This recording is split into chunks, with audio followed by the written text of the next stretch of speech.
Iblis kalau orang begini kan keki, ibadahnya rajin, kaya. Yang kayak begini susah digodain. Kalau ibadahnya rajin, miskin, kali bisa disogok. Sini imannya mantap, ibadahnya rajin, kaya, nabi lagi. Oh, tapi namanya iblis nggak kurang akal. Laporan, Tuhan, kenapa Les? Ya ini bahasa saya, bahasa Qurannya sih nggak gitu. Itu hambamu yang namanya Ayub, dia rajin ibadah cuma karena dikasih kaya aja. Coba kasih miskin dia, berhenti dia sembahyang. Ah, kamu bisa aja. Saya tahu Ayub itu hambaku yang ikhlas. Saya buktiin Tuhan, silahkan. Dibuktiin lah, iblis turun ke alam ini. Yang mula-mula dia lakukan, dia rusak sawah ladang Nabi Ayub. Dia binasakan binatang ternak Nabi Ayub. Sehingga dalam waktu singkat, jatuhlah Nabi Ayub dari orang paling kaya jadi orang paling miskin. Beliau masih ibadah di mihrab dalam masjid. Datang iblis. Saudara Ayub, ya, lagi ngapain? Ibadah. Nyembah Allah, nyembah Allah. Oh, percuma. Kenapa? Tuhan yang ente sembah nih, dia udah bikin miskin ente. Sawah ladang ente hancur lebur, binatang ternak binasa. Sekarang ente jadi orang paling miskin. Ngapain nyembah Tuhan kayak begitu? Tekor. Udah berhenti dah ibadah, berhenti ibadah. Ini iblis sama Tuhan laporannya lain, yang dikerjakan kepada Nabi Ayub juga lain. Benar begitu iblis kata Nabi Ayub? Iya, sawah ladang saya habis buras, binatang ternak saya binasa, binasa. Saya miskin, bangpak. Apa jawab Nabi Ayub? Bukan innalillahi, ini hebat. Alhamdulillahillazi a'tani wa akhza minni. Segala puji bagi Allah yang telah memberikan harta kepada saya dan sekarang mengambilnya lagi. Alhamdulillah. Allah yang ngasih, Allah yang ambil. Itu mah urusan Allah. Iblis cuman ibadah jalan terus, sujud lagi Nabi Ayub. Iblis seleher gondok banget. Dasar Nabi nggak mempan dia apa-apain. Miskin malah alhamdulillah. Allah yang ngasih, Allah yang ngambil. Jadi kalau kita tidak komit, kita tidak terikat kepada kaya, miskin, senang, susah, apa yang bisa bikin kita susah? Jadikan kekayaan, kemiskinan, jadikan senang, susah sebagai anak buah yang bisa kita atur. Jangan kekayaan ngatur kita, jangan kemiskinan ngatur kita. Kita yang harus mengatur mereka. Senang, susah, kaya, miskin, bahagia, sengsara, jadikan itu anak buah yang bisa kita atur. Kalau sekarang kita kaya, lain saat boleh jadi kita miskin, semiskin-miskinnya. Allah yang ngasih, Allah yang ngambil. Tenaga mana yang bisa menghalangi? Ibadah jalan terus. Iblis makin gondok. Dasar Nabi loh. Akhirnya apa? Nabi Ayub dikerjain, diberikan penyakit. Demikian fatal penyakitnya. Bayangin, udah miskin sakit. Masya Allah. Miskin sakit. Sakitnya nggak lama, kira-kira 16 tahun. Istrinya 3, 2 mental minta ceraiin. Ngerawatin laki bengek begini. Senang belum tentu, susah udah pasti nih. Cerai aja, cerai dah. Cerai. Tinggal satu Siti Rahmah yang setia menemani beliau. Sesetia-setianya hati perempuan. Satu saat Siti Rahmah bilang, "Bang, iya, abang kan Nabi bang. Lalu namanya Nabi kan doanya jarang meleset bang.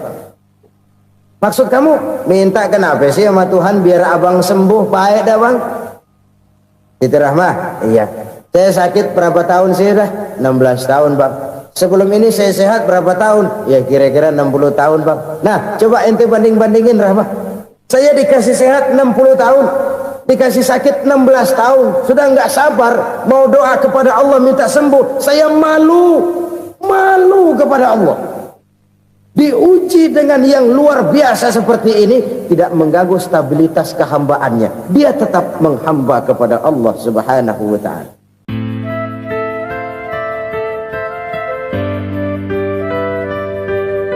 Selalu berusaha menyimpan sesuatu yang bisa membawa manfaat, baik untuk dirinya, untuk anak cucunya, maupun untuk keluarganya, untuk masa kini dan masa depannya. Kadang simpanan itu berbentuk uang, kadang berupa tanah, lain saat berbentuk pabrik, dan lain sebagainya. Sementara masa depan yang paling pasti adalah akhirat. Jika untuk masa depan dunia kita rela memeras keringat, membanting tulang, pergi pagi dan pulang petang, menyimpan uang, menyimpan tanah, menyimpan pabrik, pernahkah kita merenung jika satu saat kiamat datang, kita dibangkitkan dari kubur masing-masing, berdiri di padang mahsyar untuk mempertanggungjawabkan seluruh kegiatan hidup kita di dunia ini, lalu kita akan menuju ke alam akhirat. Sudahkah kita mempunyai simpanan untuk akhirat kita? Pada pertemuan kali ini saya ingin menyampaikan sebuah hadis di mana Rasulullah sallallahu alaihi wasallam bersabda, "Arba'un min kanzil jannah." Simpanan sorga ada 4 macam. Yang pertama, ikhfa'us sadaqah, menyembunyikan sedekah. Saudara-saudara kaum muslimin, sebagaimana yang kita maklum bahwa Allah Subhanahu wa ta'ala melebihkan sebagian rezeki dari kita terhadap yang lain. Ada yang kaya, ada yang setengah kaya, ada yang miskin, ada yang setengah miskin, dan selanjutnya. Ada yang gajinya kecil tapi penghasilannya gede. Ada yang penghasilannya gede tapi nggak punya gaji. Ada juga yang memang gajinya gede dan penghasilannya gede. Kelebihan rezeki merupakan sunnatullah dan tidak harus membuat kita merasa lebih dari yang lain.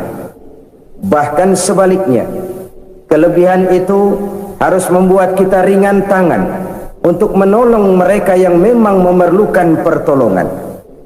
Kalau saudara diberikan ilmu, maka pertanyaan akhirat cuma satu: ilmumu kau amalkan untuk apa? Kalau saudara diberikan umur yang panjang, pengadilan akhirat juga bertanya satu: umurmu kau habiskan di mana? Tapi kalau saudara diberikan harta, pengadilan akhirat akan bertanya dua: hartamu kau dapat dari mana? Kau belanjakan kemana? Dari mananya ditanya, dan kemananya juga ditanya. Oleh karena kita akan dimintakan pertanggungan jawab, maka amanah yang bernama harta ini harus kita gunakan dengan sebaik-baiknya. Ada penggunaan yang merupakan kewajiban, itu zakat namanya. Ada penggunaan yang sewaktu-waktu, itu infak namanya. Ada yang lebih sewaktu-waktu lagi, dan itu sedekah namanya. Zakat dia terikat oleh haul dan nisab, oleh putaran batas waktu dan ukuran dari harta itu sendiri. Sedangkan infak terikat oleh situasi dan kondisi perekonomian seseorang. Sedangkan sedekah tidak terikat dengan apapun. Dalam kondisi seperti apapun kita bisa melakukan sedekah dengan yang terkecil sekalipun. Sampai-sampai Rasulullah sallallahu alaihi wasallam mengajarkan, la tahqiranna minal ma'rufi syai'an walau an talqa akhaka biwajhin talik. Atau ada hadis, tabassumuka fi wajhi akhika laka sadaqah. Senyumanmu kepada temanmu adalah sedekah. Jadi untuk melakukan sedekah tidak harus dalam berbentuk uang. Dengan ilmu kita bisa sedekah, dengan tenaga kita bisa bersedekah, dengan pikiran kita bisa bersedekah, bahkan senyum kepada teman itu pun sedekah. Jadi kalau sedekah dengan uang memang belum punya uang, nyengir aja banyakin. Itu asal pada tempatnya, jangan lalu ketemu tiang listrik cengengesan. Tentu tidak pada tempatnya dan tidak wajar. Nah, sedekah yang paling dicintai Allah adalah sedekah yang disembunyikan. Artinya jauh dari sifat riya. Kan kadang-kadang ada orang sedekah itu disebutkan namanya, apa tidak bagus? Kalau memang niatnya ikhlas, ya bagus-bagus saja. Untuk memberikan sugesti kepada yang lain. Si Fulan bin Fulan nyumbang sekian, diumumkan. Boleh kalau niatnya untuk memberikan rangsangan kepada yang lain supaya dia menyumbang lebih besar dari orang tadi. Tapi kalau itu mendatangkan riya, maka sedekah yang paling dicintai Allah adalah sedekah yang disembunyikan. Tangan kiri saja tidak tahu apa yang diberikan oleh tangan kanan. Sedekah yang dilakukan dengan ikhlas akan merupakan perbendaharaan surga, tersembunyi dari pandangan orang lain, tidak seorang pun tahu. Karena memang sikap yang baik adalah melupakan kebaikan dan mengingat kesalahan. Itu salah satu ciri orang bahagia. Orang yang selalu mengingat kesalahannya dan berusaha melupakan segala kebaikannya. Kalau dia akan berada kebaikan, dia tidak bisa ikut, dia merasa rugi karena dia merasa belum pernah berbuat baik. Tapi kalau akan melakukan kesalahan baru, dia ingat kesalahan yang sudah-sudah, sehingga terhalang baginya untuk melakukan satu kesalahan baru. Demikianlah saudara-saudara, bahwa Allah melebihkan rizki sebagian kita dari yang lain, agar terjadi tolong-menolong dalam kehidupan ini. Jadi kesenjangan yang nature, kesenjangan yang alami itu sunnatullah. Ada yang kaya, ada yang miskin, ada yang kelas menengah. Nah, kenapa lalu sekarang kita berusaha mengentaskan kemiskinan? Oleh karena adanya kesenjangan struktural. Kalau yang kaya bisa semakin kaya, kenapa yang miskin tidak bisa naik jadi ikut sedikit kaya? Sebab pada dasarnya Islam adalah agama yang sejak turunnya sudah berupaya memerangi kemiskinan. Bahkan dikatakan kemiskinan itu mendekatkan kepada kekufuran. Orang kalau miskin udah dekat banget sama kafir. Gampang menjadi kafir. Berapa banyak saudara-saudara kita yang oleh karena soal perut, oleh karena soal materi, terpaksa meninggalkan dan menanggalkan akidahnya. Menjual petunjuk yang diberikan Allah dengan kesenangan dunia yang cuma sebentar ini. Na'udzubillah thumma na'udzubillah. Jadi makin kita sembunyikan satu sedekah, semakin banyak perbendaharaan kita di surga. Sedekah yang paling dicintai Allah adalah sedekah yang disembunyikan. Malahan ada seorang sufi, dia punya kebiasaan kalau pergi sholat Jumat dia bawa uang, itu uang dia taruh di bawah tikar masjid. Dia niat sedekah kepada siapa saja yang nemuin itu duit. Maksudnya apa? Supaya yang nemuin nggak tahu siapa yang punya duit. Demikian dia saking ingin menyembunyikan sedekahnya. Karena sifat riya itu bisa memakan amal kita sendiri. Riya itu termasuk menyebut-nyebut kebaikan kita. Orang yang suka nepuk dada, sedikit-sedikit ngitungnya kalau nggak gua. Tuh kalau nggak gua tuh yang belas itu kalau nggak gua, iya kalau nggak lu kenapa emang? Orang yang suka menepuk jasa, tuh biasanya memang begitu saudara-saudara. Kalau perang lagi berkecamuk, orang nggak sempat ngaku jadi pahlawan. Tapi begitu perang selesai, yang kagak kenal bedil ngaku pahlawan, mas. Itu sesuatu yang biasa. Oleh karenanya orang-orang yang ikhlas dalam bersedekah, disembunyikannya sedekah itu Allah cinta betul. Malahan ada hadis memberikan jaminan, inna sadaqatal mar'il muslimi tazidu fil umri wa tadfa'u mitatas su'i. Sesungguhnya sedekahnya seorang mukmin tazidu fil umri, bisa menambah umur panjang, wa tadfa'u mitatas su'i, dan menyelamatkan manusia dari mati secara su'ul khatimah. Jadi siapa yang kepengen panjang umur, banyaklah sedekah. Yang bosan hidup, pelit terus. Sedekah menambah panjang umur dan menyelamatkan manusia dari mati secara su'ul khatimah.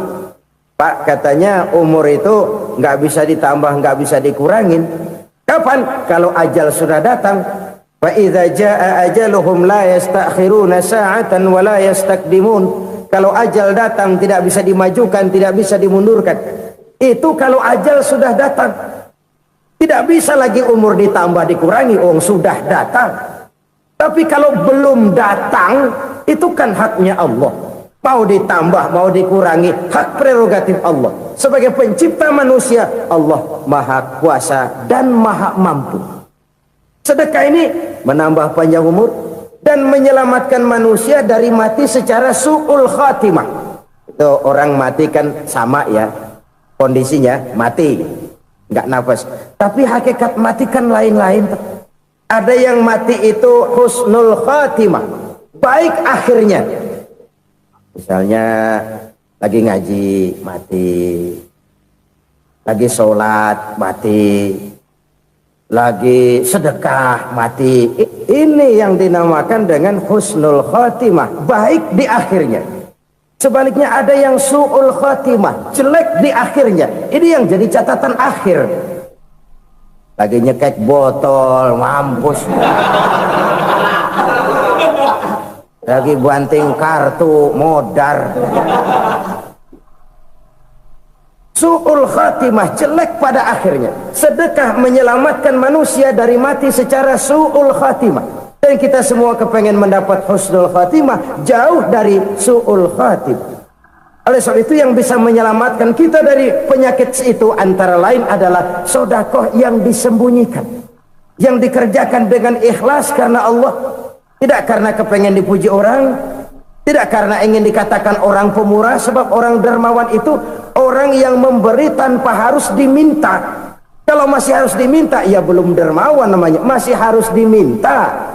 Kalau nggak diminta ya tulus, lolos, polos.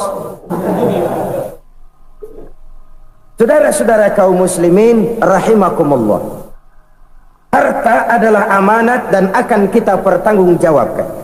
Allah melebihkan rizki sebagian kita dari yang lain agar kita saling tolong menolong, bantu membantu. Nabi janjikan, siapa yang meringankan beban saudaranya muslim di dunia, Allah akan meringankan bebannya di akhirat nanti. Sebuah jaminan dari baginda Nabi. Si orang yang kita bantu barangkali tidak bisa membalas, Allah yang akan membalas lewat jalan lain yang tidak pernah kita sangka-sangka. Ada orang tanya, Pak, ini ada orang nyumbang masjid sambil marah-marah, bagaimana? Saya bilang sumbangannya aja ambil, marahnya jangan. Marahnya jangan diambil, itu urusan dia.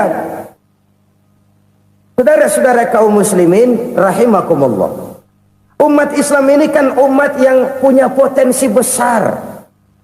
Kadang kita merenung, kenapa kadang-kadang pembangunan masjid kok lambat sekali?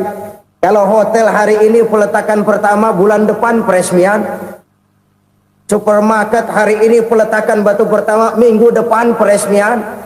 Tapi kalau sudah yang namanya masjid, kadang-kadang peletakan batu pertama sekaligus jadi batu terakhir. 3 tahun, 4 tahun, campur nebar jalak di jalanan, duit dijaring kayak ikan sepat. Apa tidak ada orang Islam yang kaya? Banyak. Apa tidak ada pengusaha muslim yang jadi konglomerat? Ada. Lalu yang belum banyak itu yang komit terhadap nilai-nilai agamanya. Akhirnya kita jatuh jadi umat yang lemah.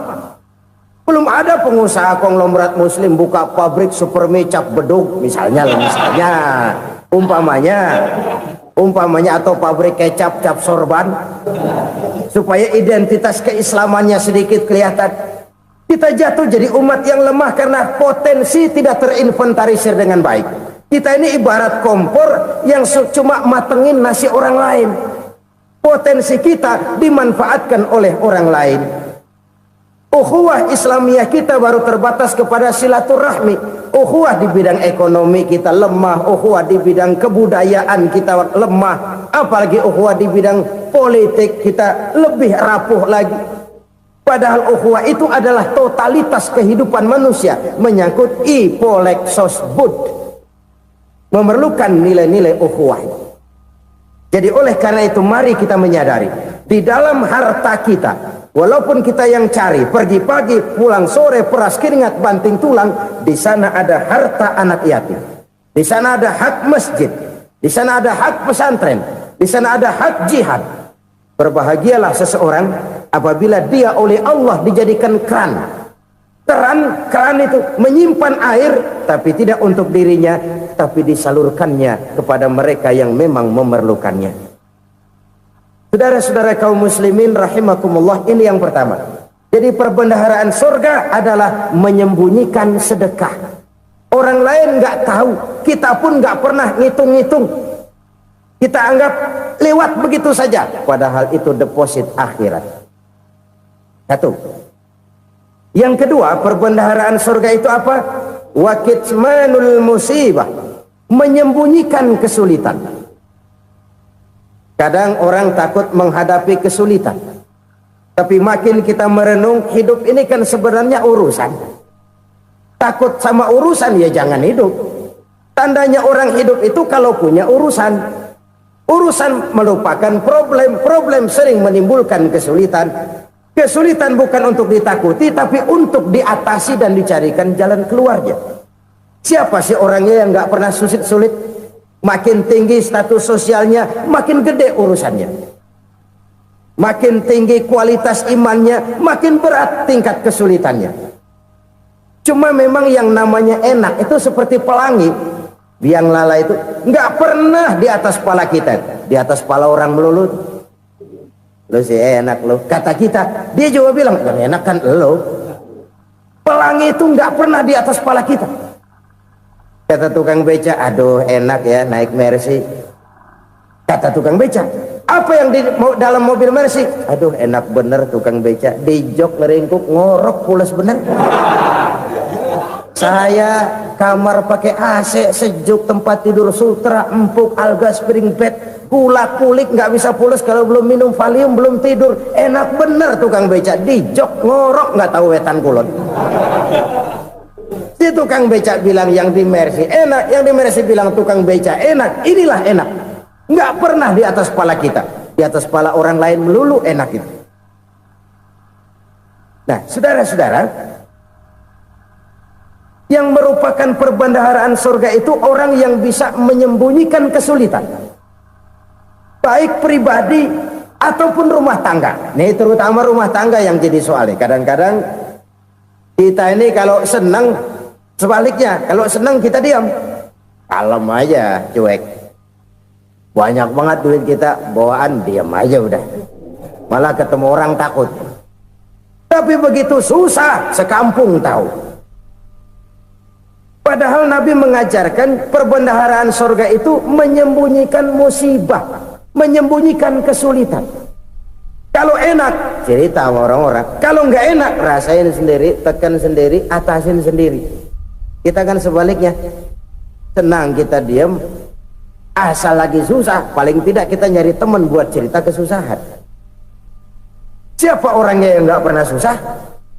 Cuma soalnya bagaimana kita mengatasi kesusahan itu sendiri. Begitu juga misalnya kalau orang sudah berumah tangga, itu orang tuanya harus menjadi tempat dia cerita yang enak-enak saja. Yang nggak enak rasain berdua, selesaikan berdua, atasin berdua. Jangan dibalik. Asal senang diam, giliran susah aja. Maknya laporan. Terbalik. Bisa menjaga security informasi. Maka nama bayam keluar diem, malah seluitan. Enak amat lo makan daging ayam. Security informasi. Saudara-saudara kaum muslimin rahimakumullah, ujian yang terberat itu yang pernah diberikan kepada para nabi, para rasul, para aulia, para ulama. Makin tinggi keimanan, makin berat bentuk kesulitan. Ayo saya kemukakan satu contoh saja. Ada seorang nabi yang kaya, nabi kaya, namanya Nabi Ayub. Iblis kalau orang begini kan keki, ibadahnya rajin, kaya, nih yang kayak begini susah digodain. Kalau ibadahnya rajin, miskin, kali bisa disogok. Sini imannya mantap, ibadahnya rajin, kaya, nabi lagi. Oh, tapi namanya iblis, nggak kurang akal. Laporan, Tuhan, kenapa Les? Ya ini bahasa saya, bahasa Qurannya sih nggak gitu. Itu hambamu yang namanya Ayub, dia rajin ibadah cuma karena dikasih kaya aja. Coba kasih miskin dia, berhenti dia sembahyang. Ah, kamu bisa aja. Saya tahu Ayub itu hambaku yang ikhlas. Saya buktiin Tuhan, silahkan. Dibuktiin lah, iblis turun ke alam ini. Yang mula-mula dia lakukan, dia rusak sawah ladang Nabi Ayub. Dia binasakan binatang ternak Nabi Ayub. Sehingga dalam waktu singkat, jatuhlah Nabi Ayub dari orang paling kaya jadi orang paling miskin. Beliau masih ibadah di mihrab dalam masjid. Datang iblis. Saudara Ayub, ya. Lagi ngapain? Ibadah. Nyembah Allah, nyembah Allah. Oh, percuma. Kenapa? Tuhan yang ente sembah nih, dia udah bikin miskin ente. Sawah ladang ente hancur lebur, binatang ternak binasa. Sekarang ente jadi orang paling miskin. Ngapain nyembah Tuhan kayak begitu? Tekor. Udah berhenti dah ibadah, berhenti ibadah. Ini iblis sama Tuhan laporannya lain, yang dikerjakan kepada Nabi Ayub juga lain. Benar begitu iblis kata Nabi Ayub? Iya, sawah ladang saya habis, buras. Binatang ternak saya binasa, binasa. Saya miskin, bangpak. Apa jawab Nabi Ayub? Bukan innalillahi, ya ini hebat. Alhamdulillahillazi a'tani wa akhza minni. Segala puji bagi Allah yang telah memberikan harta kepada saya dan sekarang mengambilnya lagi. Alhamdulillah. Allah yang ngasih, Allah yang ambil. Itu mah urusan Allah. Iblis cuman ibadah jalan terus, sujud lagi Nabi Ayub. Iblis seleher gondok banget. Dasar Nabi nggak mempan dia apa-apain. Miskin malah alhamdulillah. Allah yang ngasih, Allah yang ngambil. Jadi kalau kita tidak komit, kita tidak terikat kepada kaya, miskin, senang, susah, apa yang bisa bikin kita susah? Jadikan kekayaan, kemiskinan, jadikan senang, susah sebagai anak buah yang bisa kita atur. Jangan kekayaan ngatur kita, jangan kemiskinan ngatur kita. Kita yang harus mengatur mereka. Senang, susah, kaya, miskin, bahagia, sengsara, jadikan itu anak buah yang bisa kita atur. Kalau sekarang kita kaya, lain saat boleh jadi kita miskin, semiskin-miskinnya. Allah yang ngasih, Allah yang ngambil. Tenaga mana yang bisa menghalangi? Ibadah jalan terus. Iblis makin gondok. Dasar Nabi loh. Akhirnya apa? Nabi Ayub dikerjain, diberikan penyakit. Demikian fatal penyakitnya. Bayangin, udah miskin sakit. Masya Allah. Miskin sakit. Sakitnya nggak lama, kira-kira 16 tahun. Istrinya 3, 2 mental minta ceraiin. Ngerawatin laki bengek begini.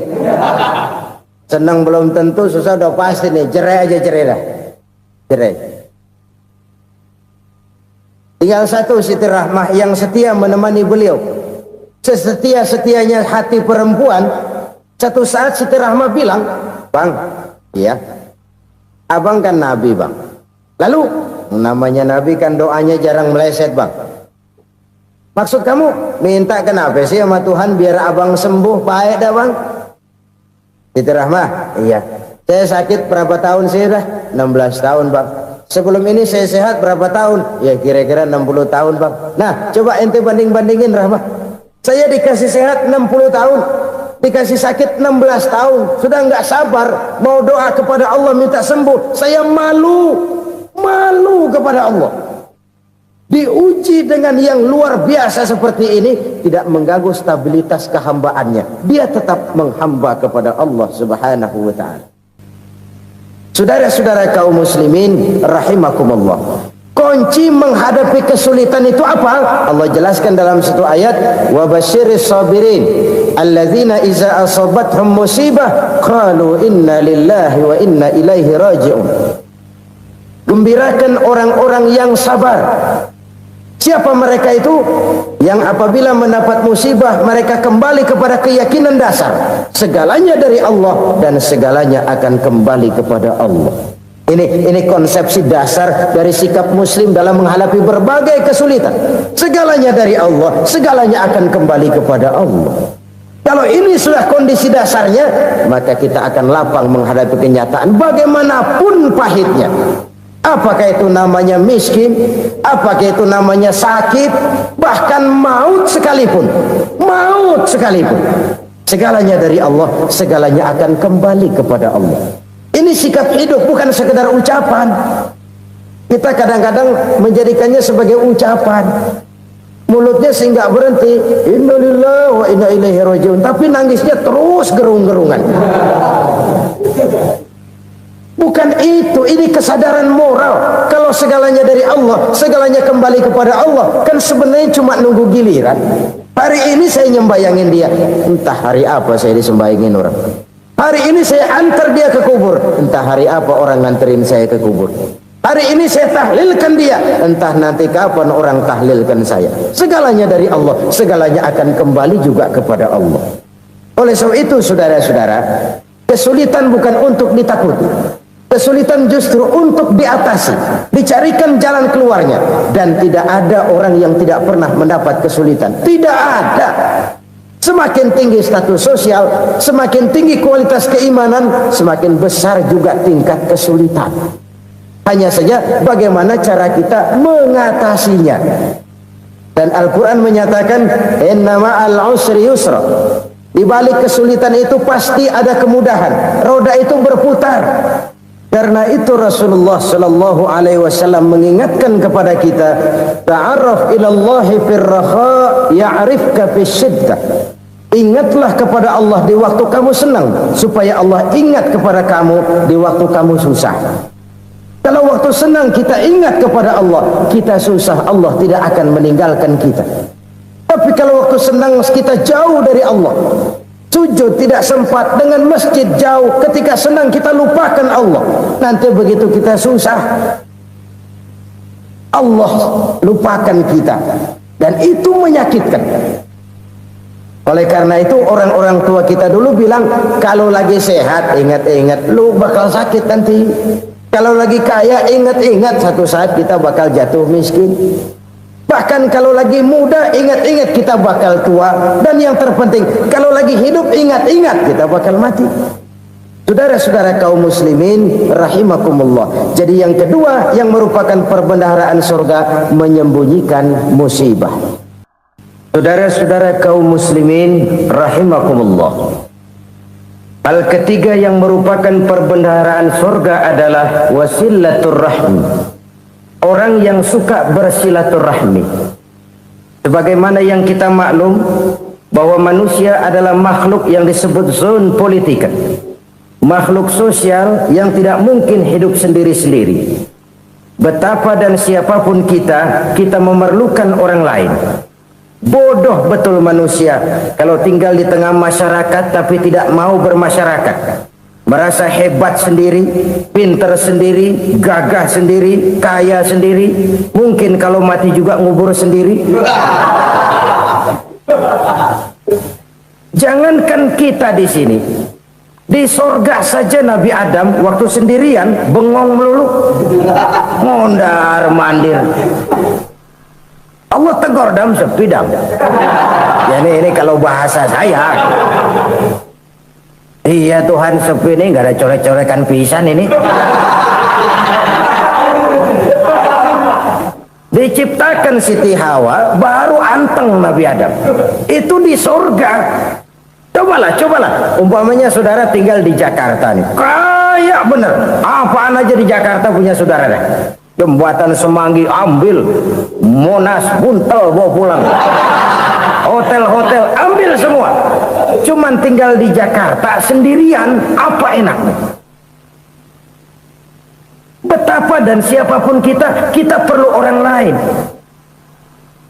Tidak ada seorang pun yang bisa memenuhi kebutuhan hidupnya secara sendiri-sendiri. Nah, Islam telah menyelamatkan manusia dari ras diskriminasi, mengikat manusia dengan persaudaraan yang berlandaskan kepada akidah. Karena itu dianjurkan bersilaturahmi. Bahkan Nabi menyatakan, man arada ayyubsata lahu fi rizqihi wa yunsa'a fi atharihi falyasil rahimah. Siapa yang kepengen diluaskan rezekinya dan dipanjangkan usianya, banyaklah ia bersilaturahmi. Siapa yang kepengen dimudahkan rezekinya, hendaknya ia banyak bersilaturahmi. Kalau banyak teman, kesulitan kan paling tidak ada tempat cerita. Udah susah sendirian, kita pikirin diri, nggak ada tempat tukar pikiran. Cepet banget sama bengek. Dilawan sendiri. Nah, secara makro kita bisa berkata, tidak mungkin ada kemenangan kalau tidak ada kekuatan. Tidak ada kekuatan kalau tidak ada kesatuan dan persatuan. Tidak mungkin ada kesatuan dan persatuan tanpa semangat silaturahmi. Kalau umat Islam mau menang, dia harus kuat.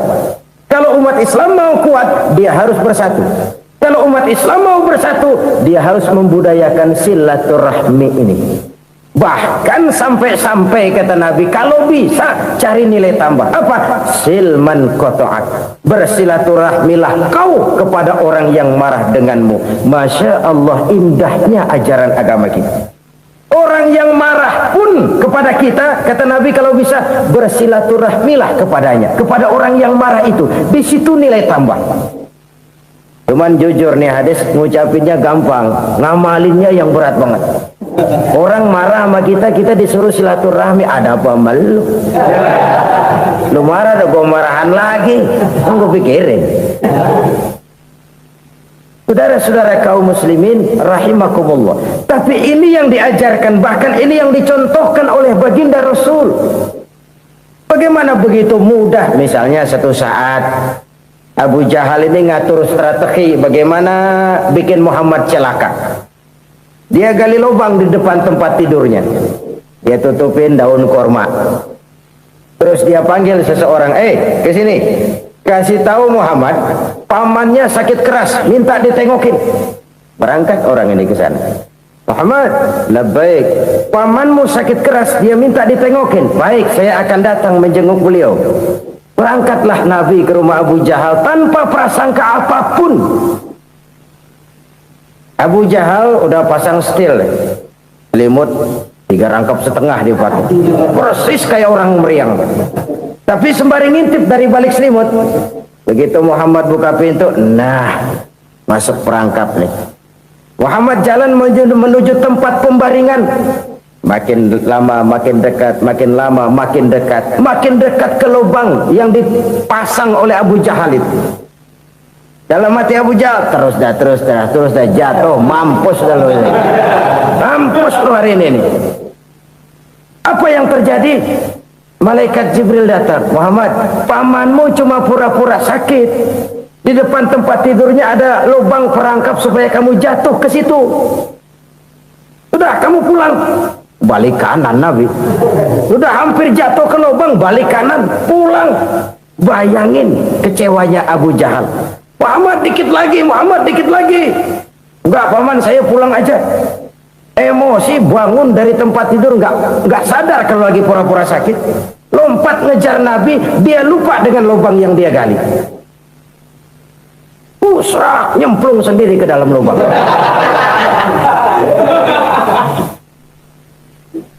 Nabi terus berlalu. Ini terjadi keanehan. Jatuh ke lubang yang dia gali itu sebenarnya nggak terlalu dalam ya, antara 3-4 meteran lah. Tolong saya jatuh ke lubang ini. Datanglah pelayan-pelayannya itu. Angkat saya dari sini. Oh, yang ngulurin tambang. Satu gulung, belum juga nyampe itu tambang. Kurang, beli lagi ke warung. Sambung, ulur lagi, nggak juga bisa sampai. Wah, ini kerjaan Muhammad ini. Tolong, siapa salah seorang kamu ke rumah Muhammad, kasih tahu encangnya kecebur. minta ditolongin, sampaikan kepada Rasul. Kenapa? Pamanmu jatuh ke lubang, Muhammad minta tolong diangkatin. Tambang udah nyambung-nyambung gak nyampe juga. Ya, nanti saya datang, saya tolong. Coba. Nyata-nyata orang berniat jahat mau mencelakakan dia, datang dia menolong. Ini yang disebut air tuba dibalas air susu ya ini, bukan sebaliknya. Air tuba dibalas air susu. Paman, kecebur ya? Iya Muhammad, tolong ini. Pegang tangan saya. Nabi ulurkan tangannya, nyampe, dipegang oleh Abu Jahal, diangkat ke atas. Sampai atas, apa kata Abu Jahal? Sihirmu memang hebat Muhammad. Udah ditolongin dikata sihir. Yang enak kita kemplang kan itu orang begitu. Urusan apa? Tapi inilah akhlak. Kalau bisa kamu bersilaturahmilah dengan orang yang marah kepadamu sekalipun. Orang marah kita tetap baik. So, kalau kita berbuat baik sama orang yang memang baik, rasanya sih biasa-biasa aja. Orang baik kita baik lagi, ya draw aja, belum ada nilai tambah di situ. Baru ada nilai tambah kalau kita bisa berbuat baik kepada orang yang nyakitin kita. Itu namanya kita setingkat di atas dia. Dia sakitin kita, kita berbuat baik sama dia. Dia pelit sama kita, kita baik sama dia. Dia marahin kita, kita deketin dia. Di situ kita punya nilai tambah. Jadi siapa yang ingin diluaskan rezekinya kata Nabi dan dipanjangkan umurnya, hendaklah ia banyak-banyak bersilaturahmi. Sederhana sebenarnya silaturahmi, tapi silaturahmi membangkitkan semangat kesatuan dan persatuan. Kesatuan dan persatuan melahirkan kekuatan. Dalam matematika 1 ditambah 1 pasti 2. Tapi di tengah masyarakat, 1 orang takut ditambah 1 orang takut, hasilnya jadi 2 orang setengah berani. Kenapa setengah berani? Karena udah berdua. Tadi pan takut sendirian. Kalau dia kumpul turu-turu takutlah jadi berani. Kita yang lemah, kita yang tidak berdaya, kita yang miskin, kalau mau kompak bersatu, apa yang nggak bisa kita kerjain? Apalagi tinggal di kota besar, pilihan cuma 2. Bertahan atau minggir. Bertahan atau minggir. Untuk bisa bertahan harus mampu bersaing. Untuk mampu bersaing harus punya keahlian. Keahlian harus ditunjang dengan pendidikan, ditambah oleh kekompakan sebagai umat. Udah miskin mencar mulu, orang injek gitu. Orang nggak pandang urusan apa yang malu.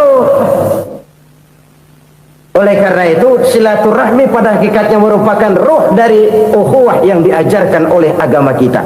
Bagaimana Islam menyelamatkan masyarakat manusia dari ras diskriminasi, mengikat manusia, dan tidak ada persaudaraan yang lebih indah selain persaudaraan yang diikat dengan nilai-nilai akidah. Sepanjang orang di jalan Allah, itulah saudara kita. Keluar dia dari jalan Allah, selesailah persaudaraan sampai di situ. Karena itu, kalau ingin menyimpan sesuatu di surga, banyaklah bersilaturahmi. Datang ke rumah ini, datang ke rumah itu, dan lain sebagainya. Itu simpanan kita di akhirat nanti. Ini yang ketiga. Saudara-saudara, yang keempat, perbendaharaan surga itu apa? Wa qawlu la hawla wa la quwwata illa billah. Ucapan la hawla wa la quwwata illa billah. Ibadah kan ada yang berat, modalnya besar. Bangun masjid berat, modalnya besar. Bangun rumah sakit berat, modalnya besar. Ada ibadah yang berat tapi modalnya ringan. Misalnya puasa. Puasa itu berat, mengendalikan nafsu. Kalau sekedar nggak makan nggak minum sih enteng, mengendalikan nafsu. Itu jihad terbesar, tapi kan modalnya ringan, cuma niat saja. Ini ibadah berat, modalnya ringan. Ada ibadah yang ringan, modalnya juga enteng. Seperti termasuk ucapan la haula wa la quwwata illa billah. Tanpa sadar, la haula wa la quwwata illa billah. Nyelengin tuh di surga. Nyelengin, kita nggak terasa. Nyelengin simpanan akhirat. La haula wa la quwwata illa billah. Nyimpan lagi. Kaget, la haula wala quwata illa billah, nyimpan lagi, banyak simpanan. Walaupun sebenarnya yang dimaksud di sini adalah kesadaran batin bahwa tidak ada daya dan kekuatan kecuali Allah. Itu intinya. Kita memulai pekerjaan disunahkan baca bismillah, kan begitu. Apa itu? Kesadaran moral bahwa ini saya bisa kerjakan. Saya kerjakan ini dengan menyebut nama Allah. Kenapa? Kalau Allah tidak memberikan daya dan kekuatan, mana mampu saya kerjakan ini. Maka saya kerjakan ini dengan menyebut nama Allah. Bismillah. Kesadaran moral. Manusia hanya wajib berusaha, tapi nggak pernah wajib berhasil. Banyak hal-hal yang kalau kita renungkan secara rasio nggak mungkin, tapi jadi kenyataan. La haula wala quwata illa billah. Tidak ada daya dan kekuatan kecuali bagi Allah semata-mata. Kesadaran moral akan kelemahan dan keterbatasan makhluk bernama manusia. Kadang kita kagum dengan otak, tapi kita sering lupa sama yang bikin otak. Padahal bagaimanapun hebatnya otak, yang bikin otak pasti lebih hebat dari otak. Nggak percaya, silahkan otak-otakan. Inilah kecenderungan. Kita kagum dengan pesawat-pesawat mutakhir, bukan main, besi gede banget terbang itu. Alangkah hebatnya. Lalu apa yang bikin otak tidak lebih hebat dari itu semua? Kita puji laut, apa yang bikin laut tidak lebih hebat dari laut itu? La haula wala quwata illa billah. Tidak ada daya dan kekuatan kecuali Allah. Apa yang bisa kita lakukan kalau tidak karena daya dan kemampuan yang diberikan oleh Allah kepada kita? Lahirlah sikap tawadu, rendah hati, tidak melonjak menjadi angkuh dan sombong, sadar akan kelemahan dan keterbatasan diri sebagai makhluk yang diciptakan oleh Allah Subhanahu wa taala. Jadi satu sisi ini ucapan yang berpahala, la haula, jadi wiridan. Pada sisi lain ini kesadaran moral, sikap mental, kesadaran batin bahwa yang punya daya dan kekuatan itu cuma Allah. Kita nggak pantas untuk sombong. Sebab sombong itu pakaiannya Allah. Kita nggak sedang pakai pakaian Allah, kegedean. Dan makin kita renungi, makin terbentur. Apa sih yang bisa kita sombongin? Kita mau sombong apa? Kaya? Pintar? Itu kan semua relatif. Di atas langit masih ada langit lagi. Jadi oleh karenanya, marilah kita menyadari. Manusia hanya wajib berusaha, tapi tidak pernah wajib berhasil. Yang berusaha saja tidak wajib berhasil, apalagi yang tidak berusaha. Islam bukan agama orang pemalas yang selesai sholat lalu enggelohom, enggelenggem ayem-ayem. Tapi Islam bukan agama orang sombong yang setelah berusaha lalu tidak memerlukan Allah. Kita bisa saja bikin proyeksi, tahun sekian kita bakal panen besar menurut perhitungan otak. Tapi ada kejadian lain. Apa? Tikus ngambek. Habis itu dimakanin tikus, panen gagal. Proyeksi rasional gagal oleh tikus-tikus yang ngambek itu. Bisa saja terjadi. Tahun depan kita panen besar, urung. Kenapa? Musim panas panjang. Nah, sekarang ini koran-koran bikin berita musim mengalami penyelewengan. Bukan cuma manusia yang nyeleweng sekarang. Musim pakai nyeleweng. Mestinya kan musim hujan udah selesai, masih hujan-hujan juga. Musim. Nah sekarang kita boleh bikin proyeksi, kita bakal panen besar. Tahu-tahu musim panas panjang, sawah retak, air kering. Cari teknokrat yang paling botak, suruh pendekin tuh musim panas. La haula wala quwata illa billah. Inilah kesadaran moral. Saudara, saya teringat satu saat ada seorang konglomerat. Umurnya ya kira-kira 70-an. Satu saat dia ditanya oleh wartawan, "Pak, umur Bapak berapa sih?" "Ya paling 10 tahun." 10 tahun? 10 tahun? Anak Bapak berapa orang? Satu. Satu saja? Satu. Harta Bapak berapa? Ya paling-paling bangsa 7 juta kali. 7 juta? Iya. Pak, kenapa Bapak bohongi saya? Bapak punya buku biografi, koran-koran, majalah-majalah banyak memuat cerita riwayat hidup Bapak. Saya tahu umur Bapak 70. Kenapa bilang cuma 7 tahun? Saya tahu anak Bapak 8. Kenapa cuma bilang 1?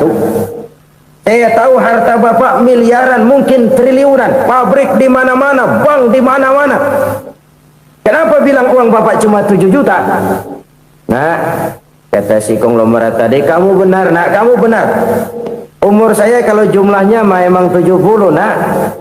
Cuman ingat-ingat saya, baru 7 tahun terakhir ini saya sujud. Baru 7 tahun terakhir ini saya berusaha dekat dengan Allah. Saya laksanakan perintahnya, saya jauhi larangannya. 7 tahun inilah rasanya yang ada nilainya di hadapan Allah. Yang 63 tahun matong, kelabu, kelem umur gue. Habis untuk maksiat, untuk munkarat. Maka ketika ditanya tadi, umur saya 7 tahun itu. Oh begitu Pak. Oh iya. Lalu anak Pak, anak Bapak kan 8. Kenapa bilang cuma 1? Nah, kalau jumlah hitungannya memang anak saya 8. Tapi dari 8 orang ini rasanya cuma 1 nih yang bakal jadi buah hati, belahan jantung, pelanjut cerita, penerus sejarah, bakal jadi anak soleh yang akan mendoakan saya. Cuman 1 rasanya anak saya ini yang bakal jadi buah hati saya, besar-besaran saya, yang akan mendoakan di kubur saya, yang akan mendoakan di akhirat saya. Yang 7 orang mana, Masya Allah, yang 1 tenggeng, yang 1 nyekek botol mulu, yang 1 nggak karu-karuan. Makanya saya bilang 1 anak saya yang akan bisa mendoakan saya. Oh begitu Pak. Iya. Nah, harta Pak, harta Bapak kan triliunan, pabrik Bapak di mana-mana, uang Bapak hampir di tiap bank-bank besar. Kenapa bilang cuma 7 juta? Betul kau nak. Harta saya kalau jumlahnya memang miliaran, triliunan mungkin. Tapi yang saya ingat baru 7 juta tuh yang saya belanjakan di jalan Allah. Saya nyumbang masjid, saya santuni yatim piatu, saya bantu pembangunan pesantren, saya bantu pembangunan rumah sakit Islam. Itu yang akan saya bawa pulang ke akhirat, yang 7 juta itu. Yang triliunan itu nanti akan diperebutkan oleh anak-anak saya sebagai waris saya. Jadi harta saya 7 juta itu yang bakal nemenin saya di akhirat, yang akan saya bawa pulang jadi teman saya. Saudara-saudara kaum muslimin, jangan-jangan orang tua itu adalah kita-kita ini. Jangan-jangan kita-kita ini adalah orang tua itu. Jangan-jangan itu potret dari diri kita masing-masing. Dari sekian umur yang diberikan Allah, berapa tahun yang ada nilainya di hadapan Allah? Dari sekian anak-anak yang merupakan amanah, berapa yang akan mendoakan kita sebagai orang tuanya menjadi anak soleh? Dari sekian banyak harta yang diberikan Allah, berapa yang akan kita bawa pulang menghadapnya nanti, yang kita belanjakan di jalan Allah? Ini sebuah potret kehidupan. Karena itu kita kembali kepada la haula wa la quwwata illa billah. Kita wajib berusaha, kita wajib berikhtiar. Selebihnya segala daya dan kekuatan hanya milik Allah saja semata-mata. Satu kesadaran batin dari setiap pribadi muslim. Setelah ia berusaha dan berikhtiar, ia menyerahkannya kepada Allah Subhanahu wa ta'ala. Jadi satu sisi ini merupakan wiridan ucapan yang mengandung pahala, pada sisi lain ini merupakan sikap batin dari seorang muslim di dalam ia menghadapi realitas kehidupan ini.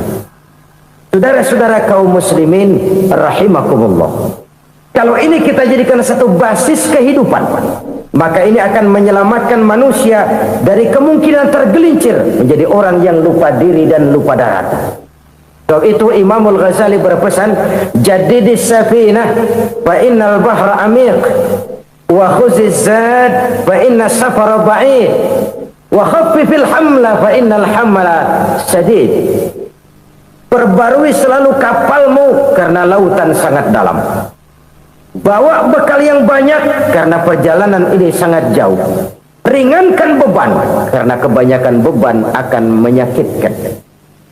Alangkah indah kalimat ini, alangkah dalam makna yang terkandung di sana. Perbarui selalu kapalmu karena lautan sangat dalam. Apa artinya ini? Jaga mentalmu baik-baik, pelihara imanmu baik-baik, karena hidup penuh cobaan seperti lautan. Kita kalau berlayar di lautan kan kadang-kadang tenang, angin bertiup sepoi-sepoi basah. Jika malam datang, bintang gemintang bertabur menghias cakrawala, rembulan memantulkan sinarnya dengan indah. Dalam keadaan begitu berlayar enak. Tapi lain saat ombak menggunung, halilintar menyambar, angin topan bertiup. Berapa banyak sudah saudara-saudara kita yang tenggelam di lautan dunia tanpa sadar bahwa dia belum sampai kepada pantai yang akan dituju. Berapa banyak sudah saudara-saudara kita yang tenggelam di lautan dunia ini tanpa sempat bangkit lagi. Dia menyangka sudah sampai kepada tujuannya. Hati-hati kapal jangan sampai bocor karena lautan sangat dalam. Iman ini jaga baik-baik karena hidup penuh dengan ujian. Wa khuzizat fa inna safara ba'id. Bawa bekal yang banyak karena perjalanan sangat jauh. Saudara mau ke Bandung, bawa duit. Saudara mau ke Surabaya, banyakan lagi duitnya. Saudara mau ke Mekah, gepokan, iketan tuh duit, nggak lembaran lagi. Makin jauh perjalanan, makin banyak bekal yang harus kita bawa. Kalau saudara dari Jakarta mau ke Surabaya, kagak bawa duit berangkat juga, itu sih bukan berani namanya, nekat. Sampai Surabaya belum tentu, sengsara di jalan udah pasti. Kenapa? Nggak bawa bekal berangkat. Sama juga kita nih, misalnya belum sempat sembahyang, mati. Waduh, berani banget orang. Belum punya bekal, mati. Sengsara di jalan. Atau bekal tidak cukup. Dari Jakarta saudara mau ke Surabaya, bawa duit 500 perak. Paling jauh Cikampek nyampenya itu. Paling jauh itu. Antara jauhnya perjalanan dengan bekal yang saudara bawa tidak seimbang. Hidup ini perjalanan panjang, a walking tour. Dimulai dari alam arwah, sebelum jasad diciptakan, roh diciptakan lebih dulu. Dari situ pindah ke alam rahim, dari alam rahim pindah ke alam dunia, dari alam dunia pindah ke alam barzah, baru menuju akhirat. Satu perjalanan panjang. Kalau bekal tidak bawa, sengsara di jalan. Bawa bekal yang banyak karena perjalanan ini sangat jauh. Wa khaffifil hamla, ringankan beban karena beban itu cuma akan menyulitkan. Kalau bekal itu sih keperluan, tapi beban nggak kita perluin, cuma ngeberat-beratin. Apa ini beban? Dosa, kecurangan, kebatilan, kezoliman, ketidakadilan, kesewenang-wenangan.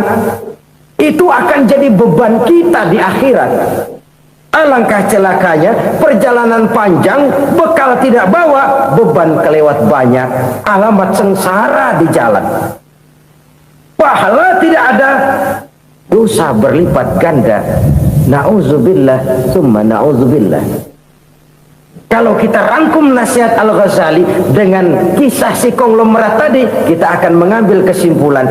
Pertama, bekal terbaik dalam menghadapi gejolak kehidupan ini tidak lain adalah iman. Yang kedua, pahala dan dosa. Dua hal kontroversial. Pahala adalah bekal, dosa adalah beban. Tapi kita sekarang kan tidak begitu terangsang kepada yang abstrak.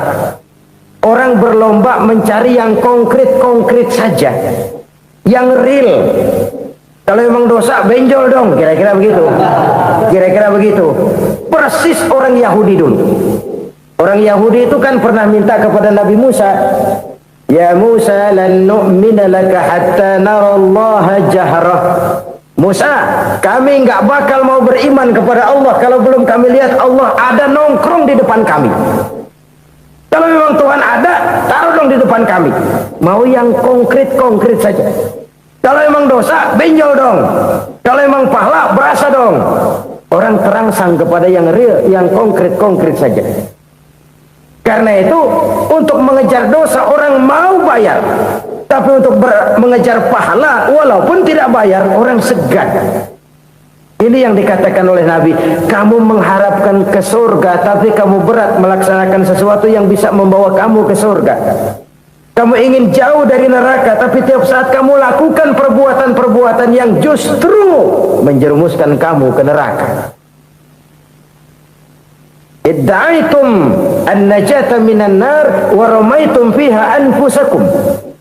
Kamu ingin selamat dari neraka, tapi kamu lemparkan diri kamu ke neraka. Kamu ingin masuk surga, tapi berat sekali kamu melakukan perbuatan-perbuatan yang bisa menyampaikan kamu di surga. Saudara-saudara kaum muslimin rahimakumullah. Jadi hal keempat yang merupakan perbendaharaan surga adalah la haula wa la quwwata illa billah. Satu sisi ini merupakan ucapan yang memperberat timbangan akhirat. Pada sisi lain ini merupakan sikap hidup seorang muslim. Kesadaran batin yang sangat dalam bahwa tidak ada daya dan kekuatan kecuali Allah. Dan itu kita simbolkan pada saat memulai pekerjaan dengan bismillah, dengan menyebut nama Allah. Satu kesadaran moral, saya hanya bisa melakukan ini karena diberikan daya dan kekuatan oleh Allah. Lahirlah sikap tawadu, rendah hati, tidak melonjak menjadi angkuh dan sombong. Selalu berusaha menyimpan sesuatu yang bisa membawa manfaat, baik untuk dirinya, untuk anak cucunya, maupun untuk keluarganya, untuk masa kini dan masa depannya. Kadang simpanan itu berbentuk uang, kadang berupa tanah, lain saat berbentuk pabrik, dan lain sebagainya. Sementara masa depan yang paling pasti adalah akhirat. Jika untuk masa depan dunia kita rela memeras keringat, membanting tulang, pergi pagi dan pulang petang, menyimpan uang, menyimpan tanah, menyimpan pabrik. Pernahkah kita merenung, jika satu saat kiamat datang, kita dibangkitkan dari kubur masing-masing, berdiri di padang mahsyar untuk mempertanggungjawabkan seluruh kegiatan hidup kita di dunia ini, lalu kita akan menuju ke alam akhirat. Sudahkah kita mempunyai simpanan untuk akhirat kita? Pada pertemuan kali ini saya ingin menyampaikan sebuah hadis di mana Rasulullah sallallahu alaihi wasallam bersabda, arba'un min kanzil jannah. Simpanan sorga ada 4 macam. Yang pertama, ikhfa'us sadaqah, menyembunyikan sedekah. Saudara-saudara kaum muslimin, sebagaimana yang kita maklum bahwa Allah Subhanahu wa taala melebihkan sebagian rezeki dari kita terhadap yang lain.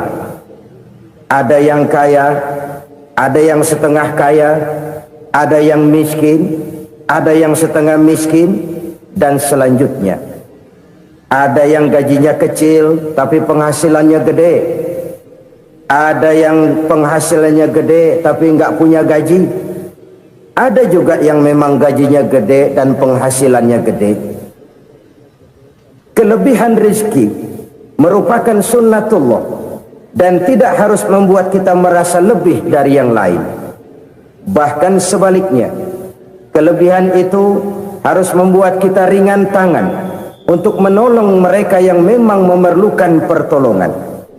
Kalau saudara diberikan ilmu, maka pertanyaan akhirat cuma satu, ilmumu kau amalkan untuk apa?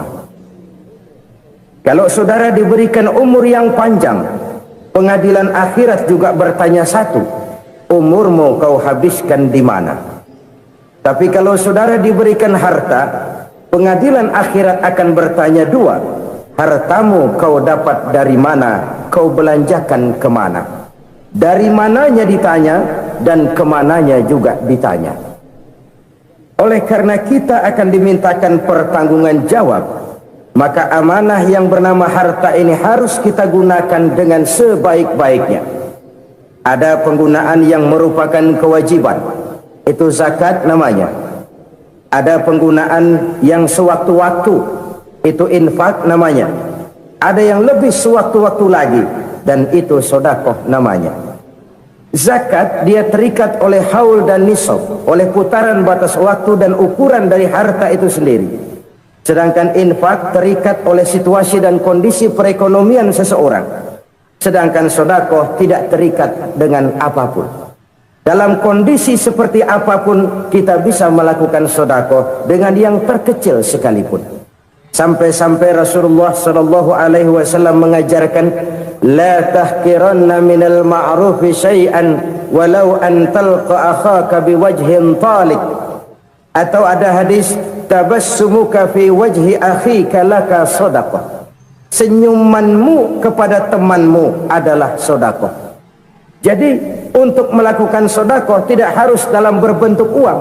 Dengan ilmu kita bisa sedekah, dengan tenaga kita bisa bersedekah, dengan pikiran kita bisa bersedekah, bahkan senyum kepada teman itu pun sedekah. Jadi kalau sedekah dengan uang memang belum punya uang, nyengir aja banyakin. Itu asal pada tempatnya, jangan lalu ketemu tiang listrik cengengesan. Tentu tidak pada tempatnya dan tidak wajar. Nah, sedekah yang paling dicintai Allah adalah sedekah yang disembunyikan. Artinya jauh dari sifat riya. Kan kadang-kadang ada orang sedekah itu disebutkan namanya, apa tidak bagus? Kalau memang niatnya ikhlas, ya bagus-bagus saja. Untuk memberikan sugesti kepada yang lain. Di Fulan bin Fulan nyumbang sekian, diumumkan. Boleh kalau niatnya untuk memberikan rangsangan kepada yang lain supaya dia menyumbang lebih besar dari orang tadi. Tapi kalau itu mendatangkan riya, maka sedekah yang paling dicintai Allah adalah sedekah yang disembunyikan. Tangan kiri saja tidak tahu apa yang diberikan oleh tangan kanan. Sedekah yang dilakukan dengan ikhlas akan merupakan perbendaharaan surga, tersembunyi dari pandangan orang lain, tidak seorang pun tahu. Karena memang sikap yang baik adalah melupakan kebaikan dan mengingat kesalahan. Itu salah satu ciri orang bahagia. Orang yang selalu mengingat kesalahannya dan berusaha melupakan segala kebaikannya.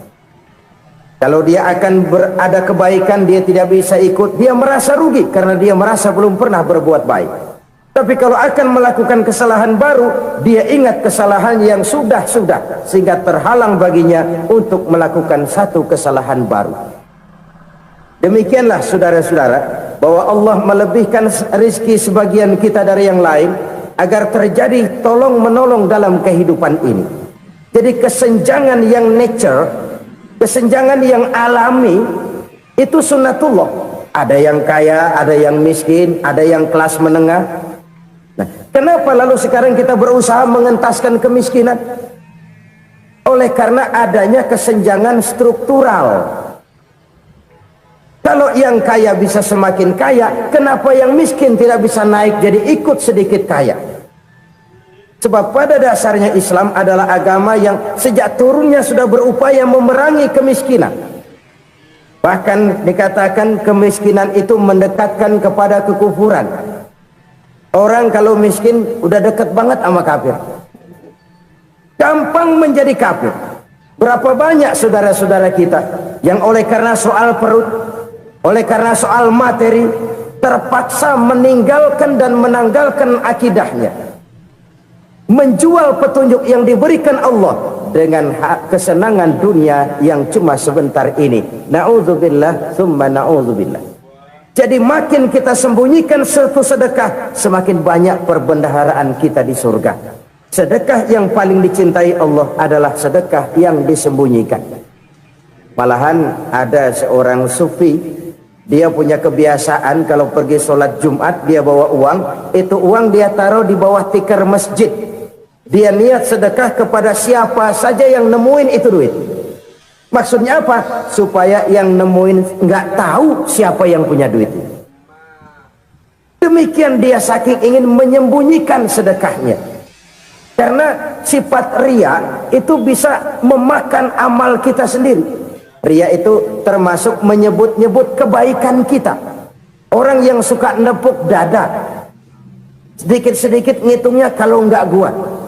Tuh kalau nggak gua tuh yang belas itu kalau nggak gua, iya kalau nggak lu kenapa emang? Orang yang suka menepuk jasa. So, biasanya memang begitu, saudara-saudara. Kalau perang lagi berkecamuk, orang nggak sempat ngaku jadi pahlawan. Tapi begitu perang selesai, yang kagak kenal bedil ngaku pahlawan, mas. Itu sesuatu yang biasa. Oleh karenanya, orang-orang yang ikhlas dalam bersedekah, disembunyikannya sedekah itu, Allah cinta betul. Malahan ada hadis memberikan jaminan, inna shadaqatal mar'il muslimi tazidu fil umri wa tadfa'u mitatas su'i. Sesungguhnya sedekahnya seorang mukmin tazidu fil umri, bisa menambah umur panjang, wa tadfa'u mitatas su'i, dan menyelamatkan manusia dari mati secara su'ul khatimah. Jadi siapa yang kepengen panjang umur, banyaklah sedekah. Yang bosan hidup, pelit terus. Sedekah menambah panjang umur dan menyelamatkan manusia dari mati secara su'ul khatimah. Pak, katanya umur itu nggak bisa ditambah, nggak bisa dikurangin. Kapan? Kalau ajal sudah datang. Fa idza jaa ajaluhum la yastakhiruna sa'atan wa la yastaqdimun. Kalau ajal datang tidak bisa dimajukan, tidak bisa dimundurkan. Itu kalau ajal sudah datang. Tidak bisa lagi umur ditambah dikurangi, sudah datang. Tapi kalau belum datang, itu kan haknya Allah. Mau ditambah, mau dikurangi, hak prerogatif Allah. Sebagai pencipta manusia, Allah maha kuasa dan maha mampu. Sedekah ini menambah panjang umur dan menyelamatkan manusia dari mati secara su'ul khatimah. Itu orang mati kan sama ya, kondisinya mati, nggak nafas. Tapi hakikat mati kan lain-lain. Ada yang mati itu husnul khatimah, baik akhirnya. Misalnya lagi ngaji mati, lagi sholat mati, lagi sedekah mati. Ini yang dinamakan dengan husnul khatimah, baik di akhirnya. Sebaliknya ada yang su'ul khatimah, jelek di akhirnya. Ini yang jadi catatan akhir. Lagi nyekek botol, mampus. Lagi banting kartu, modar. Su'ul khatimah, jelek pada akhirnya. Sedekah menyelamatkan manusia dari mati secara su'ul khatimah. Dan kita semua kepengen mendapat husnul khatimah, jauh dari su'ul khatimah.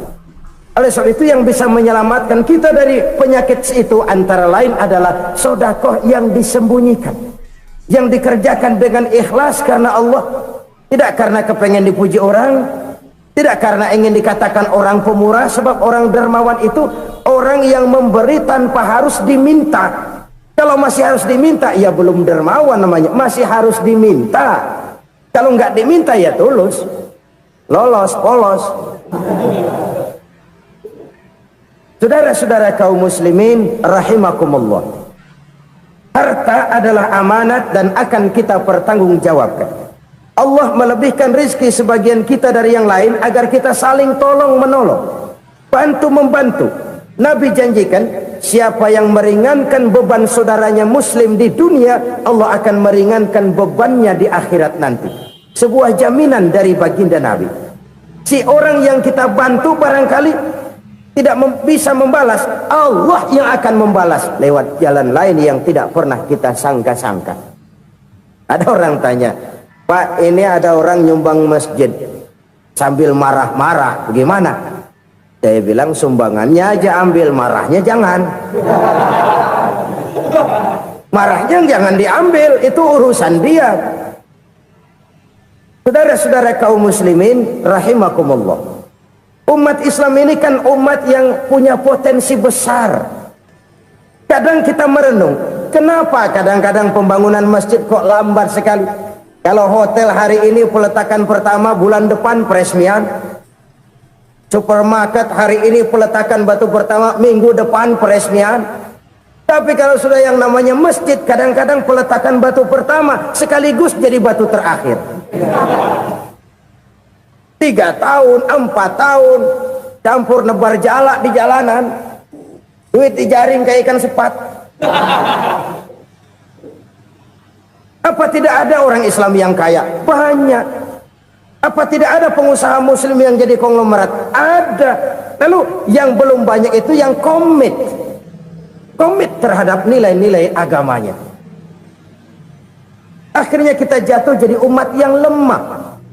Belum ada pengusaha konglomerat muslim buka pabrik supermi cap bedug misalnya umpamanya atau pabrik kecap cap sorban supaya identitas keislamannya sedikit kelihatan. Kita jatuh jadi umat yang lemah karena potensi tidak terinventarisir dengan baik. Kita ini ibarat kompor yang cuma matengin nasi orang lain. Potensi kita dimanfaatkan oleh orang lain. Ukhuwah Islamiyah kita baru terbatas kepada silaturahmi. Ukhuwah di bidang ekonomi kita lemah, ukhuwah di bidang kebudayaan kita lemah, apalagi ukhuwah di bidang politik kita lebih rapuh lagi.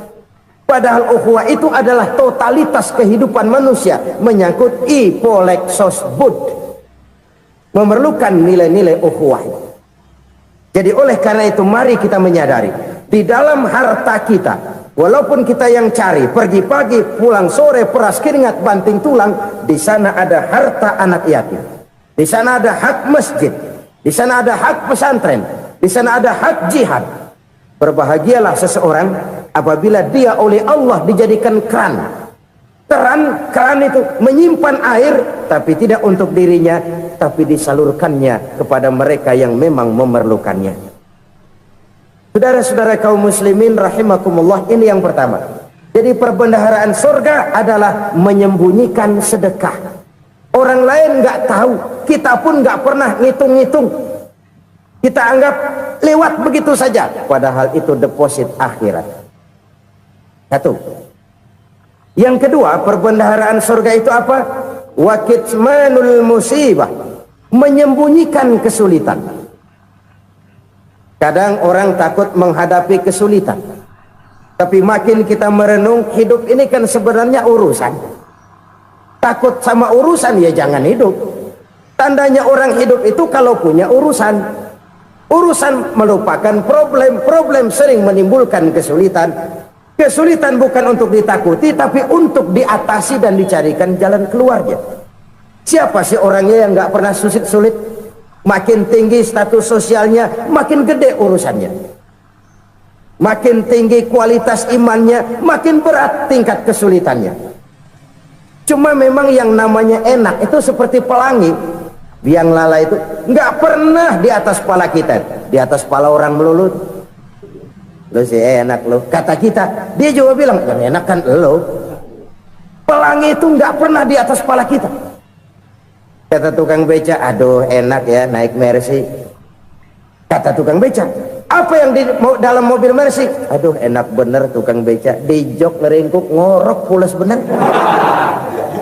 Saya kamar pakai AC sejuk, tempat tidur sutra empuk, alga spring bed, kulak kulik nggak bisa pules kalau belum minum Valium, belum tidur. Enak bener tukang beca, di jok ngorok nggak tahu wetan kulon. Si tukang beca bilang yang di Mercy enak, yang di Mercy bilang tukang beca enak. Inilah enak, nggak pernah di atas kepala kita, di atas kepala orang lain melulu enak itu. Nah saudara-saudara, yang merupakan perbendaharaan surga itu orang yang bisa menyembunyikan kesulitan, baik pribadi ataupun rumah tangga. Nih terutama rumah tangga yang jadi soalnya. Kadang-kadang kita ini kalau senang, sebaliknya kalau senang kita diam, kalem aja, cuek. Banyak banget duit kita bawaan, diam aja udah. Malah ketemu orang takut. Tapi begitu susah sekampung tahu. Padahal Nabi mengajarkan perbendaharaan surga itu menyembunyikan musibah, menyembunyikan kesulitan. Kalau enak cerita sama orang-orang, kalau nggak enak rasain sendiri, tekan sendiri, atasin sendiri. Kita kan sebaliknya, tenang kita diam, asal lagi susah paling tidak kita nyari teman buat cerita kesusahan. Siapa orangnya yang nggak pernah susah? Cuma soalnya bagaimana kita mengatasi kesusahan itu sendiri. Begitu juga misalnya kalau orang sudah berumah tangga, itu orang tuanya harus menjadi tempat dia cerita yang enak-enak saja. Yang nggak enak rasain berdua, selesaikan berdua, atasin berdua. Jangan dibalik. Asal senang diam, giliran susah saja. Maknya laporan. Terbalik. Bisa menjaga security informasi. Maka nama bayam keluar diam. Malah seluitan. Enak amat lo makan daging ayam. Security informasi. Saudara-saudara kaum muslimin rahimakumullah. Ujian yang terberat itu yang pernah diberikan kepada para nabi, para rasul, para aulia, para ulama. Makin tinggi keimanan, makin berat bentuk kesulitan. Ayo saya kemukakan satu contoh saja. Ada seorang nabi yang kaya, nabi kaya, namanya Nabi Ayub. Iblis kalau orang begini kan keki. Ibadahnya rajin, kaya. Nih yang kayak begini susah digodain. Kalau ibadahnya rajin, miskin, kali bisa disogok. Sini imannya mantap, ibadahnya rajin, kaya, nabi lagi. Oh, tapi namanya iblis nggak kurang akal. Laporan, Tuhan, kenapa les? Ya ini bahasa saya, bahasa Qurannya sih nggak gitu. Itu hambamu yang namanya Ayub, dia rajin ibadah cuma karena dikasih kaya aja. Coba kasih miskin dia, berhenti dia sembahyang. Ah, kamu bisa aja. Saya tahu Ayub itu hambaku yang ikhlas. Saya buktiin Tuhan, silahkan. Dibuktiin lah, iblis turun ke alamin. Yang mula-mula dia lakukan, dia rusak sawah ladang Nabi Ayub. Dia binasakan binatang ternak Nabi Ayub. Sehingga dalam waktu singkat, jatuhlah Nabi Ayub dari orang paling kaya jadi orang paling miskin. Beliau masih ibadah di mihrab dalam masjid. Datang iblis. Saudara Ayub, ya. Lagi ngapain? Ibadah. Nyembah Allah, nyembah Allah. Oh, percuma. Kenapa? Tuhan yang ente sembah nih, dia udah bikin miskin ente. Sawah ladang ente hancur lebur, binatang ternak binasa. Sekarang ente jadi orang paling miskin. Ngapain nyembah Tuhan kayak begitu? Tekor. Udah berhenti dah ibadah, berhenti ibadah. Ini iblis sama Tuhan laporannya lain, yang dikerjakan kepada Nabi Ayub juga lain. Benar begitu iblis kata Nabi Ayub? Iya, sawah ladang saya habis, buras. Binatang ternak saya binasa, binasa. Saya miskin, bangpak. Apa jawab Nabi Ayub? Bukan innalillahi, ini hebat. Alhamdulillahillazi a'tani wa akhza minni.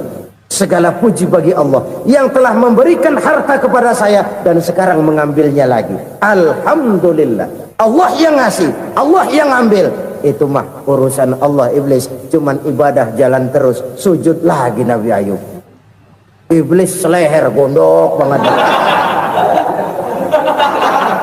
Dasar nabi nggak mempan dia apa-apain, miskin malah alhamdulillah.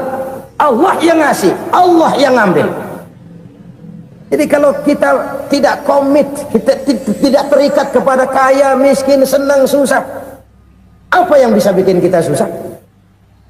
Jadikan kekayaan, kemiskinan, jadikan senang susah sebagai anak buah yang bisa kita atur. Jangan kekayaan ngatur kita, jangan kemiskinan ngatur kita. Kita yang harus mengatur mereka.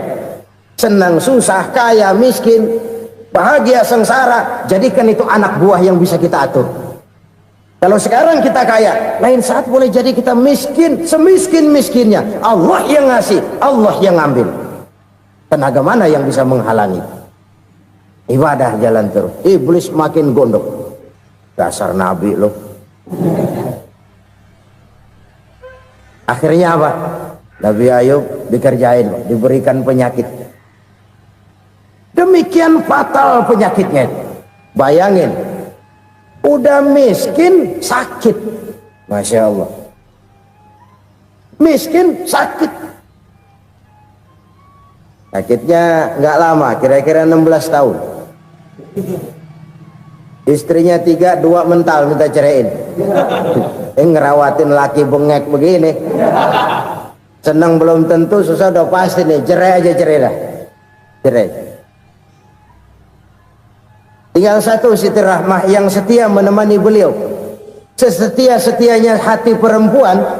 Satu saat Siti Rahmah bilang, "Bang, iya, abang kan Nabi, Bang. Lalu, namanya Nabi kan doanya jarang meleset, Bang. Maksud kamu minta kenapa sih sama Tuhan biar abang sembuh baik dah, Bang?" Siti Rahmah, "Iya, saya sakit berapa tahun sih dah? 16 tahun, Bang. Sebelum ini saya sehat berapa tahun? Ya kira-kira 60 tahun, Bang. Nah, coba ente banding-bandingin, Rahmah. Saya dikasih sehat 60 tahun, dikasih sakit 16 tahun. Sudah nggak sabar mau doa kepada Allah minta sembuh. Saya malu kepada Allah. Diuji dengan yang luar biasa seperti ini, tidak mengganggu stabilitas kehambaannya. Dia tetap menghamba kepada Allah Subhanahu wa ta'ala. Saudara-saudara kaum muslimin rahimakumullah, kunci menghadapi kesulitan itu apa? Allah jelaskan dalam satu ayat, wa basyiris sabirin alladzina iza asabathum musibah qalu inna lillahi wa inna ilaihi raji'un. Gembirakan orang-orang yang sabar. Siapa mereka itu? Yang apabila mendapat musibah mereka kembali kepada keyakinan dasar, segalanya dari Allah dan segalanya akan kembali kepada Allah. Ini konsepsi dasar dari sikap muslim dalam menghadapi berbagai kesulitan. Segalanya dari Allah, segalanya akan kembali kepada Allah. Kalau ini sudah kondisi dasarnya, maka kita akan lapang menghadapi kenyataan bagaimanapun pahitnya. Apakah itu namanya miskin, apakah itu namanya sakit, bahkan maut sekalipun. Segalanya dari Allah, segalanya akan kembali kepada Allah. Ini sikap hidup, bukan sekedar ucapan. Kita kadang-kadang menjadikannya sebagai ucapan. Mulutnya sehingga berhenti, innalillahi wa inna ilaihi raji'un, tapi nangisnya terus gerung-gerungan. Bukan itu, ini kesadaran moral. Kalau segalanya dari Allah, segalanya kembali kepada Allah, kan sebenarnya cuma nunggu giliran. Hari ini saya nyembayangin dia, entah hari apa saya disembayangin orang. Hari ini saya antar dia ke kubur, entah hari apa orang nganterin saya ke kubur. Hari ini saya tahlilkan dia, entah nanti kapan orang tahlilkan saya. Segalanya dari Allah, segalanya akan kembali juga kepada Allah. Oleh sebab itu saudara-saudara, kesulitan bukan untuk ditakuti. Kesulitan justru untuk diatasi, dicarikan jalan keluarnya. Dan tidak ada orang yang tidak pernah mendapat kesulitan. Tidak ada. Semakin tinggi status sosial, semakin tinggi kualitas keimanan, semakin besar juga tingkat kesulitan. Hanya saja bagaimana cara kita mengatasinya. Dan Al-Quran menyatakan, inna ma'al usri yusra. Di balik kesulitan itu pasti ada kemudahan. Roda itu berputar. Karena itu Rasulullah sallallahu alaihi wasallam mengingatkan kepada kita, ta'arraf ilallahi firraha ya'rifka fisyiddah. Ingatlah kepada Allah di waktu kamu senang, supaya Allah ingat kepada kamu di waktu kamu susah. Kalau waktu senang kita ingat kepada Allah, kita susah, Allah tidak akan meninggalkan kita. Tapi kalau waktu senang kita jauh dari Allah, sujud tidak sempat, dengan masjid jauh, ketika senang kita lupakan Allah. Nanti begitu kita susah, Allah lupakan kita, dan itu menyakitkan. Oleh karena itu orang-orang tua kita dulu bilang, kalau lagi sehat ingat-ingat lu bakal sakit nanti. Kalau lagi kaya ingat-ingat satu saat kita bakal jatuh miskin. Bahkan kalau lagi muda ingat-ingat kita bakal tua. Dan yang terpenting, kalau lagi hidup ingat-ingat kita bakal mati. Saudara-saudara kaum muslimin rahimakumullah. Jadi yang kedua yang merupakan perbendaharaan surga, menyembunyikan musibah. Saudara-saudara kaum muslimin rahimakumullah. Hal ketiga yang merupakan perbendaharaan surga adalah wasilatur rahmi. Orang yang suka bersilaturahmi. Sebagaimana yang kita maklum bahwa manusia adalah makhluk yang disebut zon politika. Makhluk sosial yang tidak mungkin hidup sendiri-sendiri. Betapa dan siapapun kita memerlukan orang lain. Bodoh betul manusia kalau tinggal di tengah masyarakat tapi tidak mau bermasyarakat. merasa hebat sendiri, pinter sendiri, gagah sendiri, kaya sendiri. Mungkin kalau mati juga ngubur sendiri. Jangankan kita di sini, di sorga saja Nabi Adam waktu sendirian bengong melulu, mondar mandir. Allah tegur dalam sepidang. Ya ini kalau bahasa saya. Iya Tuhan, sepi ini nggak ada coret-corekan pisan ini. Diciptakan Siti Hawa baru anteng Nabi Adam. Itu di sorga. Cobalah. Umpamanya saudara tinggal di Jakarta nih. Kayak bener. Apaan aja di Jakarta punya saudara dah. Jembatan Semanggi ambil. Monas, Buntel bawa pulang. Hotel-hotel ambil semua. Cuman tinggal di Jakarta sendirian, apa enaknya? Betapa dan siapapun kita perlu orang lain.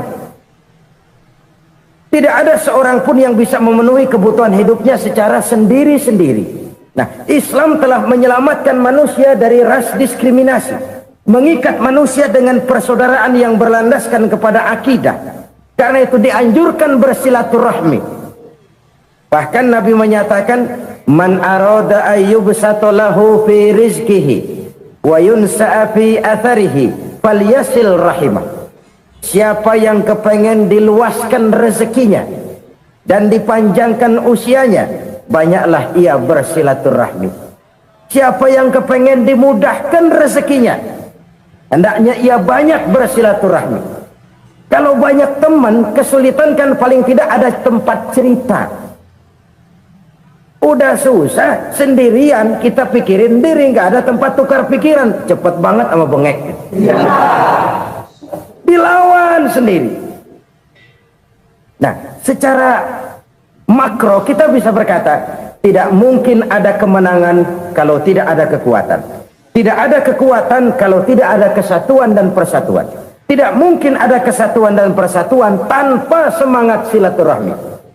Kalau umat Islam mau menang, dia harus kuat. Kalau umat Islam mau kuat, dia harus bersatu.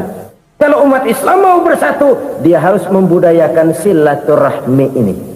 Bahkan sampai-sampai kata Nabi, kalau bisa cari nilai tambah. Apa? Silman koto'at. Bersilaturahmilah kau kepada orang yang marah denganmu. Masya Allah, indahnya ajaran agama kita.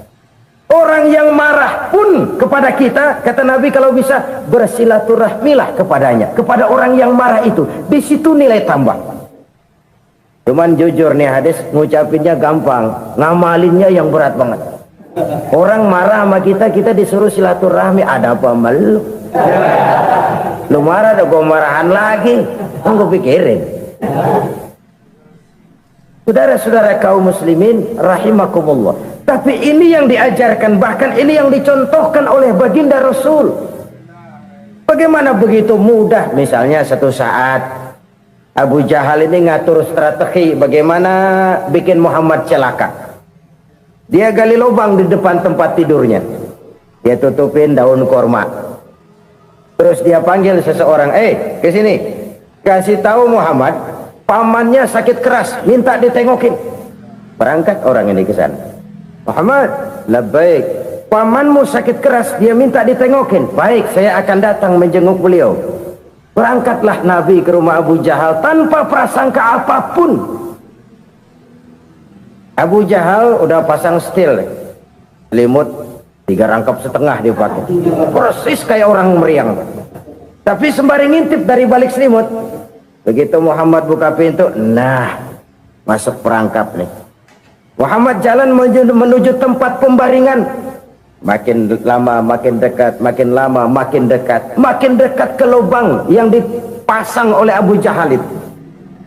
Dalam hati Abu Jahal, terus dah jatuh, mampus dah lo ini. Mampus lo hari ini nih. Apa yang terjadi?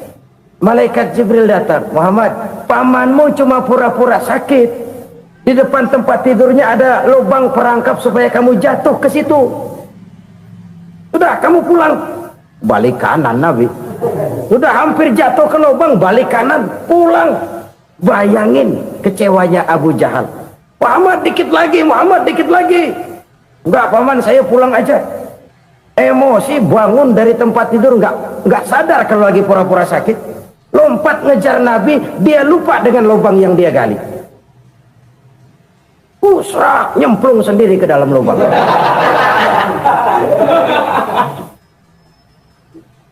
Nabi terus berlalu. Ini terjadi keanehan. Jatuh ke lubang yang dia gali itu sebenarnya nggak terlalu dalam ya, antara 3-4 meteran lah. Tolong, saya jatuh ke lubang ini. Datanglah pelayan-pelayannya itu. Angkat saya dari sini. Oh, yang ngulurin tambang. Satu gulung, belum juga nyampe itu tambang. Kurang, beli lagi ke warung. Sambung, ulur lagi, nggak juga bisa sampai. Wah, ini kerjaan Muhammad ini. Tolong, siapa salah seorang kamu ke rumah Muhammad, kasih tahu encangnya kecebur. Minta ditolongin. Sampaikan kepada Rasul. Kenapa? Pamanmu jatuh ke lubang, Muhammad minta tolong diangkatin. Tambang udah nyambung-nyambung nggak nyampe juga. Ya, nanti saya datang, saya tolong. Coba. Nyata-nyata orang berniat jahat mau mencelakakan dia. Datang dia menolong. Ini yang disebut air tuba dibalas air susu ya ini. Bukan sebaliknya. Air tuba dibalas air susu. Paman, kecebur ya? Iya Muhammad, tolong ini. Pegang tangan saya. Nabi ulurkan tangannya. Nyampe. Dipegang oleh Abu Jahal. Diangkat ke atas. Sampai atas. Apa kata Abu Jahal? Sihirmu memang hebat Muhammad. Udah ditolongin dikata sihir. Yang enak kita kemplang kan itu orang begitu. Urusan apa? Tapi inilah akhlak. Kalau bisa kamu bersilaturahmilah dengan orang yang marah kepadamu sekalipun. Orang marah kita tetap baik. So, kalau kita berbuat baik sama orang yang memang baik, rasanya sih biasa-biasa aja. Orang baik kita baik lagi, ya draw aja, belum ada nilai tambah di situ. Baru ada nilai tambah kalau kita bisa berbuat baik kepada orang yang nyakitin kita. Itu namanya kita setingkat di atas dia. Dia sakitin kita, kita berbuat baik sama dia. Dia pelit sama kita, kita baik sama dia. Dia marahin kita, kita deketin dia. Di situ kita punya nilai tambah. Jadi siapa yang ingin diluaskan rezekinya, kata Nabi, dan dipanjangkan umurnya, hendaklah ia banyak-banyak bersilaturahmi. Sederhana sebenarnya silaturahmi, tapi silaturahmi membangkitkan semangat kesatuan dan persatuan. Kesatuan dan persatuan melahirkan kekuatan. Dalam matematika 1 ditambah 1 pasti 2. Tapi di tengah masyarakat 1 orang takut ditambah 1 orang takut, hasilnya jadi 2 orang setengah berani. Kenapa setengah berani? Karena udah berdua. Tadi pan takut sendirian. Kalau dia kumpul turu-turu takutlah jadi berani. Kita yang lemah, kita yang tidak berdaya, kita yang miskin, kalau mau kompak bersatu, apa yang nggak bisa kita kerjain? Apalagi tinggal di kota besar, pilihan cuma 2, bertahan atau minggir. Bertahan atau minggir. Untuk bisa bertahan harus mampu bersaing. Untuk mampu bersaing harus punya keahlian. Keahlian harus ditunjang dengan pendidikan, ditambah oleh kekompakan sebagai umat. Udah miskin mencar mulu, orang injek kita. Orang nggak pandang urusan apa malu. Oleh karena itu silaturahmi pada hakikatnya merupakan roh dari ukhuwah yang diajarkan oleh agama kita. Bagaimana Islam menyelamatkan masyarakat manusia dari ras diskriminasi, mengikat manusia, dan tidak ada persaudaraan yang lebih indah selain persaudaraan yang diikat dengan nilai-nilai akidah. Sepanjang orang di jalan Allah, itulah saudara kita. Keluar dia dari jalan Allah, selesailah persaudaraan sampai di situ. Karena itu, kalau ingin menyimpan sesuatu di surga, banyaklah bersilaturahmi. Datang ke rumah ini, datang ke rumah itu, dan lain sebagainya. Itu simpanan kita di akhirat nanti. Ini yang ketiga. Saudara-saudara, yang keempat, perbendaharaan surga itu apa? Wa qawlu la hawla wa la quwwata illa billah. Ucapan la hawla wa la quwwata illa billah. Ibadah kan ada yang berat, modalnya besar. Bangun masjid berat, modalnya besar. Bangun rumah sakit berat, modalnya besar. Ada ibadah yang berat tapi modalnya ringan. Misalnya puasa. Puasa itu berat, mengendalikan nafsu. Kalau sekedar nggak makan nggak minum sih enteng, mengendalikan nafsu itu jihad terbesar. Tapi kan modalnya ringan, cuma niat saja. Ini ibadah berat, modalnya ringan. Ada ibadah yang ringan, modalnya juga enteng. Seperti termasuk ucapan la haula wala quwata illa billah. Tanpa sadar, la haula wala quwata illa billah, nyelengin tuh di surga. Nyelengin, kita nggak terasa, nyelengin simpenan akhirat. La haula wala quwata illa billah, nyimpen lagi. Kaget, la haula wala quwata illa billah, nyimpen lagi. Banyak simpenan. Walaupun sebenarnya yang dimaksud di sini adalah kesadaran batin bahwa tidak ada daya dan kekuatan kecuali Allah. Itu intinya. Kita memulai pekerjaan disunahkan baca bismillah, kan begitu? Apa itu? Kesadaran moral bahwa ini saya bisa kerjakan. Saya kerjakan ini dengan menyebut nama Allah. Kenapa? Kalau Allah tidak memberikan daya dan kekuatan, mana mampu saya kerjakan ini. Maka saya kerjakan ini dengan menyebut nama Allah. Bismillah. Kesadaran moral. Manusia hanya wajib berusaha, tapi nggak pernah wajib berhasil. Banyak hal-hal yang kalau kita renungkan secara rasio nggak mungkin, tapi jadi kenyataan. La haula wala quwata illa billah. Tidak ada daya dan kekuatan kecuali bagi Allah semata-mata. Kesadaran moral akan kelemahan dan keterbatasan makhluk bernama manusia. Kadang kita kagum dengan otak, tapi kita sering lupa sama yang bikin otak. Padahal bagaimanapun hebatnya otak, yang bikin otak pasti lebih hebat dari otak. Nggak percaya, silahkan otak-otakan. Inilah kecenderungan. Kita kagum dengan pesawat-pesawat mutakhir, bukan main besi gede banget terbang itu. Alangkah hebatnya. Lalu apa yang bikin otak tidak lebih hebat dari itu semua?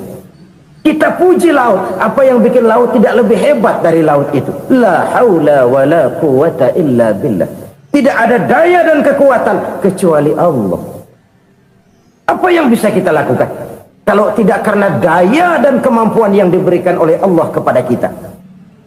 Lahirlah sikap tawadu, rendah hati, tidak melonjak menjadi angkuh dan sombong, sadar akan kelemahan dan keterbatasan diri sebagai makhluk yang diciptakan oleh Allah Subhanahu wa taala. Jadi satu sisi ini ucapan yang berpahala, la haula, jadi wiridan. Pada sisi lain ini kesadaran moral, sikap mental, kesadaran batin bahwa yang punya daya dan kekuatan itu cuma Allah. Kita nggak pantas untuk sombong, sebab sombong itu pakaiannya Allah. Kita nggak sedang pakai pakaian Allah, kegedean. Dan makin kita renungi, makin terbentur. Apa sih yang bisa kita sombongin? Kita mau sombong apa? Kaya, pintar, itu kan semua relatif. Di atas langit masih ada langit lagi. Jadi oleh karenanya, marilah kita menyadari, manusia hanya wajib berusaha, tapi tidak pernah wajib berhasil. Yang berusaha saja tidak wajib berhasil, apalagi yang tidak berusaha. Islam bukan agama orang pemalas yang selesai sholat lalu endelohom, nggelenggem ayem-ayem. Tapi Islam bukan agama orang sombong yang setelah berusaha lalu tidak memerlukan Allah. Kita bisa saja bikin proyeksi, tahun sekian kita bakal panen besar menurut perhitungan otak. Tapi ada kejadian lain. Apa? Tikus ngambek. Habis itu dimakanin tikus, panen gagal. Proyeksi rasional gagal oleh tikus-tikus yang ngambek itu. Bisa saja terjadi. Tahun depan kita panen besar, urung. Kenapa? Musim panas panjang. Dan sekarang ini koran-koran bikin berita musim mengalami penyelewengan. Bukan cuma manusia yang nyeleweng sekarang. Musim pakai nyeleweng. Mestinya kan musim hujan udah selesai, masih hujan-hujan juga. Musim. Nah sekarang kita boleh bikin proyeksi, kita bakal panen besar. Tahu-tahu musim panas panjang, sawah retak, air kering. Cari teknokrat yang paling botak, suruh pendekin tuh musim panas. La haula wa la quwata illa billah. Inilah kesadaran moral. Saudara, saya teringat satu saat ada seorang konglomerat. Umurnya ya kira-kira 70-an. Satu saat dia ditanya oleh wartawan, "Pak, umur Bapak berapa sih?" "Ya paling 10 tahun." 10 tahun? 10 tahun? Anak Bapak berapa orang? Satu. Satu saja? Satu. Harta Bapak berapa? Ya paling-paling bangsa 7 juta kali. 7 juta? Iya. Pak, kenapa Bapak bohongi saya? Bapak punya buku biografi, koran-koran, majalah-majalah banyak memuat cerita riwayat hidup Bapak. Saya tahu umur Bapak 70. Kenapa bilang cuma 7 tahun? Saya tahu anak Bapak 8. Kenapa cuma bilang 1? Saya tahu harta Bapak miliaran, mungkin triliunan, pabrik di mana-mana, bank di mana-mana. Kenapa bilang uang Bapak cuma 7 juta? Nah, kata si konglomerat tadi, "Kamu benar, Nak, kamu benar. Umur saya kalau jumlahnya memang 70, Nak. Cuman ingat-ingat saya, baru 7 tahun terakhir ini saya sujud. Baru 7 tahun terakhir ini saya berusaha dekat dengan Allah. Saya laksanakan perintahnya, saya jauhi larangannya. 7 tahun inilah rasanya yang ada nilainya di hadapan Allah. Yang 63 tahun matong, kelabu, kelem umur gue. Habis untuk maksiat, untuk munkarat. Maka ketika ditanya tadi, umur saya 7 tahun itu. Oh begitu Pak. Oh iya. Lalu anak Pak, anak Bapak kan 8. Kenapa bilang cuma 1? Nah, kalau jumlah hitungannya memang anak saya 8. Tapi dari 8 orang ini rasanya cuma 1 nih yang bakal jadi buah hati, belahan jantung, pelanjut cerita, penerus sejarah, bakal jadi anak soleh yang akan mendoakan saya. Cuma 1 rasanya anak saya ini yang bakal jadi buah hati saya, besar-besaran saya, yang akan mendoakan di kubur saya, yang akan mendoakan di akhirat saya. Yang 7 orang mana? Masya Allah, yang 1 tenggeng, yang 1 nyekek botol mulu, yang 1 nggak karu-karuan. Makanya saya bilang 1 anak saya yang akan bisa mendoakan saya. Oh begitu Pak. Iya. Nah harta Pak, harta Bapak kan triliunan, pabrik Bapak di mana-mana, uang Bapak hampir di tiap bank-bank besar. Kenapa bilang cuma 7 juta? Betul kau Nak. Harta saya kalau jumlahnya memang miliaran, triliunan mungkin. Tapi yang saya ingat baru 7 juta tuh yang saya belanjakan di jalan Allah. Saya nyumbang masjid, saya santuni yatim piatu, saya bantu pembangunan pesantren, saya bantu pembangunan rumah sakit Islam. Itu yang akan saya bawa pulang ke akhirat, yang 7 juta itu. Yang triliunan itu nanti akan diperebutkan oleh anak-anak saya sebagai waris saya. Jadi harta saya 7 juta itu yang bakal nemenin saya di akhirat, yang akan saya bawa pulang jadi teman saya. Saudara-saudara kaum muslimin, jangan-jangan orang tua itu adalah kita-kita ini.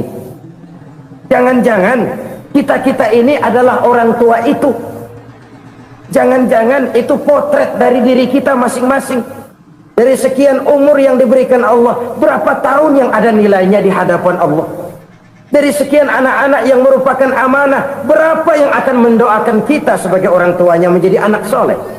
Dari sekian banyak harta yang diberikan Allah, berapa yang akan kita bawa pulang menghadapnya nanti, yang kita belanjakan di jalan Allah? Ini sebuah potret kehidupan. Karena itu kita kembali kepada la haula wa la quwata illa billah. Kita wajib berusaha, kita wajib berikhtiar. Selebihnya segala daya dan kekuatan hanya milik Allah saja semata-mata. Satu kesadaran batin dari setiap pribadi muslim. Setelah ia berusaha dan berikhtiar, ia menyerahkannya kepada Allah Subhanahu wa ta'ala. Jadi satu sisi ini merupakan wiridan ucapan yang mengandung pahala, pada sisi lain ini merupakan sikap batin dari seorang muslim di dalam ia menghadapi realitas kehidupan ini. Saudara-saudara kaum muslimin rahimakumullah, kalau ini kita jadikan satu basis kehidupan, maka ini akan menyelamatkan manusia dari kemungkinan tergelincir menjadi orang yang lupa diri dan lupa darat. Sebab itu Imamul Ghazali berpesan, jadidis safinah fa innal bahra amiq wa khuziz zad fa inna safara ba'id wa khaffifil hamla fa innal hamla sadid. Perbarui selalu kapalmu karena lautan sangat dalam. Bawa bekal yang banyak karena perjalanan ini sangat jauh. Ringankan beban karena kebanyakan beban akan menyakitkan. Alangkah indah kalimat ini, alangkah dalam makna yang terkandung di sana. Perbarui selalu kapalmu karena lautan sangat dalam. Apa artinya ini? Jaga mentalmu baik-baik. Pelihara imanmu baik-baik karena hidup penuh cobaan seperti lautan. Kita kalau berlayar di lautan kan kadang-kadang tenang, angin bertiup sepoi-sepoi basah. Jika malam datang, bintang gemintang bertabur menghias cakrawala. Rembulan memantulkan sinarnya dengan indah. Dalam keadaan begitu berlayar enak. Tapi lain saat ombak menggunung, halilintar menyambar, angin topan bertiup. Berapa banyak sudah saudara-saudara kita yang tenggelam di lautan dunia tanpa sadar bahwa dia belum sampai kepada pantai yang akan dituju. Berapa banyak sudah saudara-saudara kita yang tenggelam di lautan dunia ini tanpa sempat bangkit lagi. Dia menyangka sudah sampai kepada tujuannya. Hati-hati kapal jangan sampai bocor karena lautan sangat dalam. Iman ini jaga baik-baik karena hidup penuh dengan ujian. Wa khuzizat fa inna safara ba'id. Bawa bekal yang banyak karena perjalanan sangat jauh. Saudara mau ke Bandung, bawa duit. Saudara mau ke Surabaya, banyakan lagi duitnya. Saudara mau ke Mekah, gepokan, iketan tuh duit nggak lembaran lagi. Makin jauh perjalanan, makin banyak bekal yang harus kita bawa. Kalau saudara dari Jakarta mau ke Surabaya, kagak bawa duit berangkat juga, itu sih bukan berani namanya, nekat.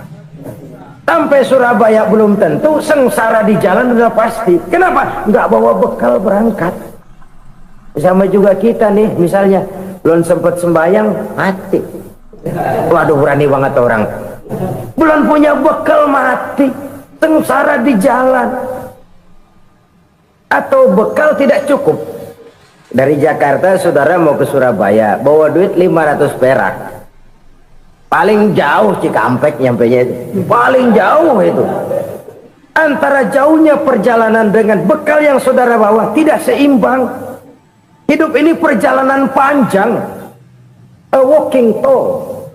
Dimulai dari alam arwah. Sebelum jasad diciptakan, roh diciptakan lebih dulu. Dari situ pindah ke alam rahim. Dari alam rahim pindah ke alam dunia. Dari alam dunia pindah ke alam barzah. Baru menuju akhirat. Satu perjalanan panjang. Kalau bekal tidak bawa, sengsara di jalan. Bawa bekal yang banyak karena perjalanan ini sangat jauh. Wa khaffifil hamla, ringankan beban karena beban itu cuma akan menyulitkan. Kalau bekal itu sih keperluan, tapi beban nggak kita perluin, cuma ngeberat-beratin. Apa ini beban? Dosa, kecurangan, kebatilan, kesoliman, ketidakadilan, kesewenang-wenangan. Itu akan jadi beban kita di akhirat. Alangkah celakanya, perjalanan panjang, bekal tidak bawa, beban kelewat banyak, alamat sengsara di jalan. Pahala tidak ada, dosa berlipat ganda. Na'udzubillah, summa na'udzubillah. Kalau kita rangkum nasihat Al-Ghazali dengan kisah si konglomerat tadi, kita akan mengambil kesimpulan. Pertama, bekal terbaik dalam menghadapi gejolak kehidupan ini tidak lain adalah iman. Yang kedua, pahala dan dosa. Dua hal kontroversial. Pahala adalah bekal, dosa adalah beban. Tapi kita sekarang kan tidak begitu terangsang kepada yang abstrak. Orang berlomba mencari yang konkret-konkret saja, yang real. Kalau memang dosa, benjol dong, kira-kira begitu. Kira-kira begitu. Persis orang Yahudi dulu. Orang Yahudi itu kan pernah minta kepada Nabi Musa, ya Musa, lan nu'mina laka hatta narallaha jahrah. Musa, kami nggak bakal mau beriman kepada Allah kalau belum kami lihat Allah ada nongkrong di depan kami. Kalau memang Tuhan ada, taruh dong di depan kami. Mau yang konkret-konkret saja. Kalau memang dosa, benjol dong. Kalau memang pahala, berasa dong. Orang terangsang kepada yang real, yang konkret-konkret saja. Karena itu, untuk mengejar dosa orang mau bayar. Tapi untuk mengejar pahala, walaupun tidak bayar, orang segan. Ini yang dikatakan oleh Nabi, kamu mengharapkan ke surga, tapi kamu berat melaksanakan sesuatu yang bisa membawa kamu ke surga. Kamu ingin jauh dari neraka, tapi tiap saat kamu lakukan perbuatan-perbuatan yang justru menjerumuskan kamu ke neraka. Idda'aitum an-najata minan nar wa ramaitum fiha anfusakum. Kamu ingin selamat dari neraka, tapi kamu lemparkan diri kamu ke neraka. Kamu ingin masuk surga, tapi berat sekali kamu melakukan perbuatan-perbuatan yang bisa menyampaikan kamu di surga. Saudara-saudara kaum muslimin rahimakumullah. Jadi hal keempat yang merupakan perbendaharaan surga adalah la haula wa la quwwata illa billah. Satu sisi ini merupakan ucapan yang memperberat timbangan akhirat. Pada sisi lain ini merupakan sikap hidup seorang muslim, kesadaran batin yang sangat dalam bahwa tidak ada daya dan kekuatan kecuali Allah. Dan itu kita simbolkan pada saat memulai pekerjaan dengan bismillah, dengan menyebut nama Allah. Satu kesadaran moral, saya hanya bisa melakukan ini karena diberikan daya dan kekuatan oleh Allah. Lahirlah sikap tawadu, rendah hati, tidak melonjak menjadi angkuh dan sombong. Saudara-saudara, sampai sini dulu jumpa kita kali ini. Semoga 4 perbendaharaan surga ini dapat kita lakukan, yang kelak akan merupakan bekal kita di kemudian hari nanti. Amin ya rabbal alamin. Terima kasih atas segala perhatian, mohon maaf atas segala kekurangan. Usikum wa iyaya bitaqwallah. Wassalamualaikum warahmatullahi wabarakatuh. Waalaikumsalam warahmatullahi wabarakatuh.